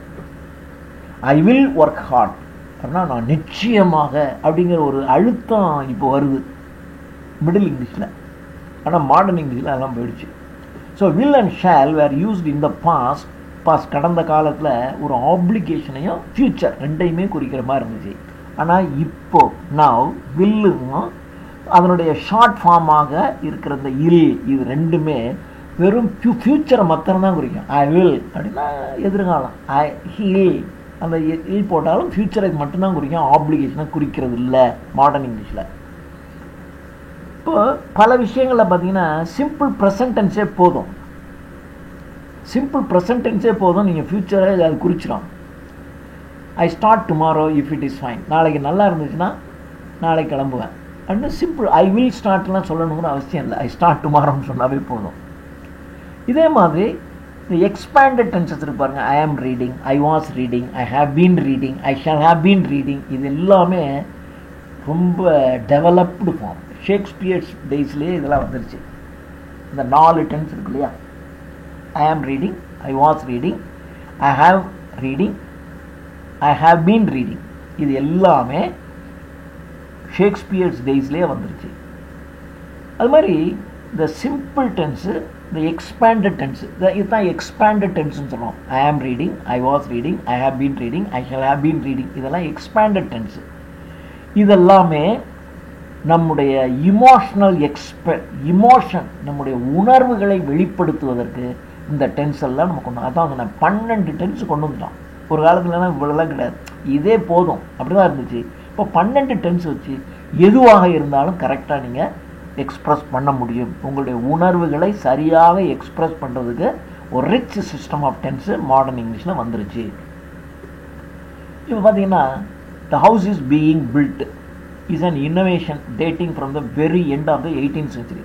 18ஆம் நூற்றாண்டின் பின் பகுதியில் வந்துச்சு the house is being builtங்கிறது இல்லையா. ஆனால் அதுக்கு முன்னாடிலாம் பார்த்தீங்கன்னா the house is building தான் சொல்லுவோம். the house is building நான் வீடு கட்டிக்கிட்டு இருக்காங்க. இப்போ the house is being built, வீடு கட்டப்பட்டு கொண்டிருக்கிறது, ரெண்டும் ஒன்று தான். ஆனால் அப்போ எல்லாம் the house is building அவ்வளோதான் சொல்லுவோம். பில்டிங் அப்படின்னு சொன்னாவே, ஈஸ் பில்டிங் அப்படின்னாவே கன்ஸ்ட்ரக்ட் ஆகியிருக்கக்கூடிய பில்டிங் அப்படின்னு அர்த்தம். அதனால ஒரு காலத்தில் ஹவுஸ் இஸ் பில்டிங்னு இருந்தது. இப்போ த ஹவுஸ் இஸ் பீயிங் பில்ட்டுங்கிற டென்ஸு இப்போ அதெல்லாம் வந்துருச்சு. அதே மாதிரி பார்த்தீங்கன்னா டூ கிராமரில் டூ பார்த்தீங்கன்னா இப்போ டூங்கிறது ஒரு வலியுறுத்தி சொல்லுவதற்கு டூவை நம்ம பயன்படுத்துகிறோம். எம்பசிஸ்க்கு நம்ம டூவை பயன்படுத்துகிறோம். டெல்மி அப்படின்னா சொல்லு. டூ டெல்மி அப்படின்னா கட்டாயம் சொல்லுன்னு அர்த்தம். ஸோ டூவை பயன்படுத்தினா அது எம்பசிஸ், ஒன்றை வலியுறுத்தி சொல்லுவதற்கு நம்ம இப்போ டூவை பயன்படுத்துகிறோம். அதே மாதிரி do tell me, do be quiet, அமைதியாக இரு. டூ பி குவைட் அப்படின்னா கட்டாயம் அமைதியாக இருந்துதான், வேற வழியே கிடையாது, அப்படியா கட்டாயம்னு ஆயிடும். அந்த எம்பசிஸ் அந்த டூக்கு அர்த்தம். ஆனால் அந்த காலத்துலலாம் இப்போ டூக்கெலாம் இந்த அர்த்தம்லாம் கிடையாது. மாடர்ன் இங்கிலீஷில் இதெல்லாம் வந்துருக்கு. அதே மாதிரி நெகட்டிவ் சென்டென்ஸ்லேயே டூவை யூஸ் பண்ணுறோம். சரியா, நாட்டை சேர்த்தா டூ நாட்டை சேர்ந்தா முடிஞ்சு போச்சு. அதே மாதிரி டூவை வந்து இன்ட்ராகேட்டிவ் சென்டென்ஸ்லையும் கொஸ்டின் மார்க்லையும் டூவை பயன்படுத்துகிறோம். Do you sing, do you play, do use பண்ணுறோம். டூங்கிறதுக்கு இவ்வளோ வேர்டு, சாதாரணமாக டூங்கிற ஒரு வெர்பு அவ்வளோதானே. ஆனால் டூவை நெகட்டிவ்க்கு பயன்படுத்துகிறான், டூவை வந்து எம்பசிஸ் பண்ணுறதுக்கு பயன்படுத்துகிறான், கொஸ்டினுக்கு பயன்படுத்துகிறான். இதெல்லாம் இப்போ பயன்படுத்த ஆரம்பித்தான். இதை தான் சொன்னோம் ரிச் சிஸ்டம் ஆஃப் டென்ஸு இப்போ மாடர்ன் இங்கிலீஷில் வந்துருச்சு. அதே மாதிரி ஃப்ரீடம் ஃப்ரம் பெடன்ட்ரி. பெடன்ட்ரி அப்படின்னா கம்ப்ளீட்டாக அழிச்சிடுறது, ஒன்று முழுசும் அழிச்சிடுறது. ஸோ அழிவதிலிருந்து சுதந்திரம், freedom from pedantry. So modern English is free from the pedantry. இப்போ most of the languagesல பார்த்தீங்கன்னா logic of facts to rigid grammatical rules, grammatical ரூல்ஸுக்கு கட்டுப்பட்டு தான் ஒரு லாங்குவேஜ் இருக்கும். ஆனால் நம்ம இதில் மாடர்ன் இங்கிலீஷில் அதெல்லாம் கிடையாது. நீ கொஞ்சம் கிராமட்டிக் ரூல்ஸை தளர்த்திக்குவாங்க, இஷ்டத்துக்கு தளர்த்திக்குவாங்க. ஆனால் இது இங்கிலீஷில் அந்த மாதிரி இருக்குது. இப்போ ஒரு உதாரணத்துக்கு பார்த்தீங்களேன், இப்போ 2 சப்ஜெக்ட் இருக்குது. 2 சப்ஜெக்ட் வந்துச்சுன்னா நீங்கள் வெர்பு என்ன இருக்கணும், ப்ளூரல் தானே இருக்கணும். இப்போ ஒரு உதாரணத்துக்கு the bread and butter is on the table, பிரெட்டும் பட்டரும் டேபிள் மேலே இருக்குது அப்படின்னு சொல்லணும். இப்போ பிரெட் அண்ட் பட்டர்னு 2 சொல்லிட்டான். பிரெட்டுன்னு ஒரு சப்ஜெக்ட், பட்டர்னு ஒரு சப்ஜெக்ட், 2 சப்ஜெக்ட் இருக்குது. அப்போ நீங்கள் 6 தானே பயன்படுத்தணும். ஆனால் இங்கே என்ன சொல்கிறான் அப்படின்னா, பிரெட்டுங்கிறதும் பட்டருங்கிறதும் கிட்டத்தட்ட ரெண்டும் கிட்டத்தட்ட ஒரே யூனிட் தான். இது எதுக்காக நீ 2 வேர்டுன்னு எடுத்துக்கிற, சிங்கிள் வேர்டு தான். பிரெட்டுங்கிறதும் பட்டருங்கிறதும் சாப்பாடு தொடர்பானது, அவ்வளோதானே. சாப்பிட்றோம், பிரெட்டும் சாப்பிட்றோம், பட்டரும் சாப்பிட்றோம், ரெண்டும் ஒன்று தானே. It is related with meals அல்லது பிரேக்ஃபாஸ்ட்டு தொடர்பானது. அப்போ பிரேக்ஃபாஸ்ட் அவ்வளோதான். இதுக்கு சிங்குலர் வெர்பே போதும் அப்படின்னு சொல்லிட்டான். அதனால் ரெண்டு நவுன்ஸ் வந்து ஒன்று க்ளோஸ்லி ரிலேட்டடாக இருந்தால் சிங்குலர் வெர்பு இருந்தால் போதும். இப்போ அதே மாதிரி பார்லிமெண்ட்டுங்கிறது ஒரு கலெக்டிவ் நவுன்னு. பார்லிமெண்ட்டுங்கிறது ஒரு ஆள் இருக்கிறதா பார்லிமெண்ட்டு? அங்கே பார்லிமெண்ட்டில் எல்லா மெம்பர்ஸும் இருப்பாங்க இல்லையா? பார்லிமெண்ட்டில் 500 மெம்பர் இருப்பான். அப்போ பார்லிமெண்ட்டுங்கிற ஒரு கலெக்டிவ் நவுன். ஆனால் மாடர்ன் இங்கிலீஷில் பார்லிமெண்ட்டை நாம் சிங்குலராகத்தான் பயன்படுத்துகிறோம். பார்லிமெண்ட் ஹேஸ் பாஸ் தி பட்ஜெட்டை பாஸ் பண்ணுது அப்படின்னு சொல்லிட்டான். பட்ஜெட்டை பார்லிமெண்ட்டு பாஸ் பண்ணிடுச்சு. இங்கே ஹேஸ் தானே போடுறான். ப்ளூரலாக இருந்தால் ஹேவில் போடணும். அப்போ பார்லிமெண்ட்டை இந்த இடத்துல சிங்குலராக ட்ரீட் பண்ணுறான். ஆனால் பார்லிமெண்ட்டுங்கிறது ப்ளூரல் ஐடியாவை கொடுத்துருச்சு அப்படின்னா ப்ளூரல் வெர்பை பயன்படுத்தும். இப்போ ஒரு உதாரணத்திற்கு parliament are divided on the Lokpal bill. Lokpal சட்டத்தை பொறுத்த வரையிலும் பார்லிமெண்ட் இரண்டாக பிரிந்திருக்கிறது. பார்லிமெண்ட் இரண்டாக பிரிந்திருக்கிறதுனா என்ன அர்த்தம்? பார்லிமெண்ட் மெம்பர்ஸு லோக்பால் பில்லை ஆதரிக்கிறவன் எதிர்க்கிறவன் ரெண்டாக பிரிஞ்சிருக்காங்க அப்படின்னு சொல்லுவான். ஸோ இந்த இடத்துல பார்லிமெண்ட் என்பது பார்லிமெண்ட் மெம்பர்ஸை குறிக்குது. பார்லிமெண்ட் மெம்பர்ஸுங்கிறது ப்ளூரல். அதனால தான் parliament are divided on the Lokpal bill அப்படின்னு கொண்டு வந்துடும். இது மாடர்ன் இங்கிலீஷில். இப்போது ஒரு உதாரணத்துக்கு பார்த்தீங்கன்னா மாடர்ன் இங்கிலீஷில் சில விஷயங்களை சிங்குலராகவே ட்ரீட் பண்ணிடுவாங்க. 65 years is a short period in the history of a nation. ஒரு நாட்டினுடைய சரித்திரத்தில் 65 வருஷங்கிறது கொஞ்சோண்டு காலம் அப்படிங்கிறான். அப்போ 65 yearsனு ப்ளூரலில் இருக்குது. 65 years ஆர்னில் இருக்கணும் அப்படி சொல்லக்கூடாது. 20 minutes is sufficient for meditation. தியானம் பண்ணுறதுக்கு 20 நிமிஷம் போதும். அப்போ 20 minutes ப்ளூரல். ஆனால் நம்ம இஸ் தான் பயன்படுத்துகிறோம். We spend a delightful 3 weeks in Kashmir. நாங்கள் 3 வாரத்தை காஷ்மீரில் கழித்தோம் அப்படின்னு சொல்லுவோம். ஸோ இங்கே எல்லாமே நம்ம சிங்குலராக தான் இதெல்லாம் பயன்படுத்துகிறோம். இப்போ மாடர்ன் இங்கிலீஷ் பார்த்தீங்கன்னா இதே மாதிரி பெடன்ட்ரியிலேருந்து ஃப்ரீயாக இருக்குது. ஒரு உதாரணத்திற்கு இட்ஸ் ஐடி போட்டு எஸ் இட்ஸ். இப்போ இட் இஸ் மீ அப்படின்னு நம்ம சொல்கிறோம். இது கிராமரே கிடையாது. இட் இஸ் மீன்னு எப்படி சொல்லுவீங்க? இட் இஸ் ஐன்னு தான் சொல்லணும். ஆனால் நம்ம என்ன சொல்கிறோம்? இட் இஸ் மீன்னு சொல்கிறோம். இப்போது ஹூ டு யூ வாண்ட்னு தான் சொல்லணும். உனக்கு யார் வேணும்? யாரை பார்க்க விரும்புகிற? யார் உனக்கு வேணும்னு கேட்குறான்னு நீங்கள் அப்போ ஹூ தானே சொல்லணும். ஆனால் நம்ம ஹூ சொல்கிறதில்ல. Whom do you want to meet? நீ யாரை சந்திக்க விரும்புகிறாய்னு ஒருத்தனை கேட்குறோன்னு வச்சுங்களேன். Whom do you want to meet தானே who do you want to மீட்னு சொல்லுவோமா? ஆனால் ஹூ டு யூ வாண்ட் தானே கரெக்டு. ஏன்னா யாரை நீ சந்திக்க விரும்புகிறாய்னாக்கா அது உயிருள்ள பொருள். அப்போது நீங்கள் ஹூ தான் பயன்படுத்தணும். ஹூம் பயன்படுத்தக்கூடாது கிராமர் ரூல் படி. அப்போ நீங்கள் who do you want to மீட்னு தான் சொல்லணும். ஆனால் நம்ம என்ன சொல்லணும்? ஹூம் டு யூ வாண்ட்னு சொல்கிறோம். I want you to seriously consider my proposal. I want you to seriously consider my proposal instead of I want you to consider my proposal seriously. இல்லையா? இப்போது இப்படி சொல்லக்கூடாது. I want you to seriously consider my proposal. I want you to consider my proposal seriously. Adverb பின்னாடி தான் வரணும். இது எல்லாத்துக்கும் மேலே மாடர்ன் இங்கிலீஷில் இந்த பழைய distinctive marks of the different parts of speech by varying their functions. அதாவது 12 பார்ட்ஸ் ஆஃப் ஸ்பீச் இருக்கு இல்லையா? பார்ட்ஸ் ஆஃப் ஸ்பீச்சுங்கிறது டென்ஸில் தான் 12. இந்த மாதிரி noun, pronoun, verb, adverb, adjective, interjection இதெல்லாம் பார்ட்ஸ் ஆஃப் ஸ்பீச்சுன்னு இருக்கு இல்லையா? இந்த பார்ட்ஸ் ஆஃப் ஸ்பீச்சு ஓல்டு இங்கிலீஷில் அவ்வளோ இல்லை. ஆனால் மாடர்ன் இங்கிலீஷில் தான் அவ்வளோ பார்ட்ஸ் ஆஃப் ஸ்பீச் போட்டு ஒவ்வொரு பார்ட்ஸ்க்கு என்னென்ன ஃபங்க்ஷன் அப்படிங்கிறதையும் கொண்டு வந்துட்டான். இதுதான் மாடர்ன் இங்கிலீஷ். இப்போ பார்த்தீங்கன்னா ஒரு உதாரணத்துக்கு வாருங்கிறது நவுன். அது நீங்கள் அது பார்ட்ஸ் ஆஃப் ஸ்பீச் படித்தீங்கன்னா நவுன், ப்ரோ நவுன். இப்போ நவுன்னா இதெல்லாம் நவுனு. ஆனால் நவுனையே வெர்பாக யூஸ் பண்ணிடுவான், நவுனையே அட்ஜெக்டிவாகவும் யூஸ் பண்ணிடுவாங்க. அதெல்லாம் இப்போ மாடர்ன் இங்கிலீஷில் வந்துருச்சு. இப்போ ஒரு உதாரணத்திற்கு வார் அப்படின்னா அது ஒரு யுத்தம், அது ஒரு நவுன். சண்டை போடுகிற ஒரு செயலை குறிக்கிற ஒரு பேர். In the Middle Ages, England waged war. On France. இப்போ இந்த இடத்துல மிடில் ஏஜஸில் இங்கிலாந்து வந்து பிரான்ஸோட யுத்தம் செய்தது என்று வேஜ்டு என்பது இந்த இடத்துல வெர்பா பயன்படுத்துகிறோம். அப்போ வார் என்பது நவுன் தான், ஆனால் இந்த இடத்துல வார் என்ன ஆயிடுச்சு, வெர்பா பயன்படுத்துது. இப்போ he is out to war with corruption. I'm sorry, in the middle ages waged war on France. war என்பது சண்டை, யுத்தம். பிரான்ஸோட இந்த இடத்துல இது நவுன். ஆனால் he is out to war with corruption. out to war, சண்டை போடுகிறான், கரப்ஷனோட அவன் யுத்தம் செய்கிறான். இந்த இடத்துல வார் என்பது வெர்பாக வருது. இப்போ இந்த இடத்துல பார்த்தீங்கன்னா she is a war widow. அப்போ விடோ அப்படின்னா கைம்பெண், கணவனை இழந்தவள். வார் விடோ அப்படின்னா யுத்தத்தில் கணவனை இழந்துட்டா, அதனால அவனுக்கு வார் விடோன்னு பேர். அப்போ இந்த இடத்துல வார் என்பது அட்ஜெக்டிவ். இந்த விடோ என்பது எப்படிப்பட்ட விடோ, வார் விடோ.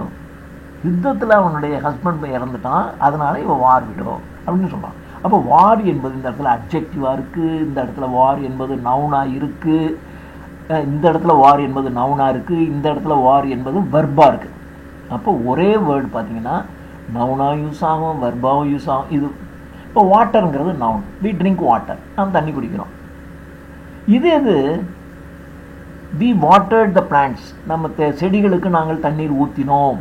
வாட்டர்டு இந்த இடத்துல தண்ணி ஊற்றுறதல் என்ற, நீர் ஊற்றப்படுகிறதுங்கிற செயல், அப்போ வெர்பா வருது.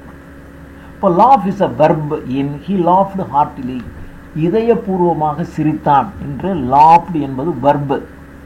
ஆனால் he had the last laugh, அவன் கடைசி சிரிப்பை சிரித்தான், செத்துவிட்டான், சாகும்போதே சிரிச்சிட்டு செத்துட்டான். இந்த இடத்துல லாஸ்ட் லாஃப் அப்படிங்கிறது கடைசி சிரிப்பு, இது லாஃப் என்பது நவுன். அப்போது ஒரே வேர்டு நவுனாக யூஸ் ஆகும், வெர்பா யூஸ் ஆகும், அட்ஜெக்டிவாக யூஸ் ஆகும். இதெல்லாம் மாடர்ன் இங்கிலீஷினுடைய அவதாரம். ஸோ இதுலேருந்து நமக்கு என்ன தெரியுது அப்படின்னா, மாடர்ன் இங்கிலீஷ் என்பது ஒரு living language, it's a growing language. இதனுடைய கிராமருங்கிறது நாட் ஃபிக்ஸட், இப்படி தான் அப்படின்னு கிடையாது. ஓல்டு இங்கிலீஷில் கிராமர் வேறு மாதிரி இருந்துச்சு, மிடில் இங்கிலீஷில் வேறு மாதிரி இருந்துச்சு, மாடர்ன் இங்கிலீஷில் வேறு மாதிரி இருந்துச்சு. மாடர்ன் இங்கிலீஷில் இப்போ வர இப்போ மாடர்னாக இருக்கக்கூடிய இங்கிலீஷ் கிராமர் புக்கெலாம் வாங்கி பாருங்கள், கம்ப்ளீட்டாக. நீங்கள் ரன்னன் மார்ட்டின் கிராமர் பார்த்தீங்கன்னா அது ட்ரெடிஷ்னல் கிராமர். ஆனால் இப்போ உள்ள மாடர்ன் இங்கிலீஷ் கிராமர் புக்கெல்லாம் வாங்கி பார்த்தீங்கன்னா கம்ப்ளீட்டாக மாறி இருக்கும். ஸோ இப்போ பார்த்தீங்கன்னா இதுதான் மாடர்ன் இங்கிலீஷினுடைய இம்பார்ட்டன்ட் கேரக்டரிஸ்டிக்ஸ். Okay, thank you.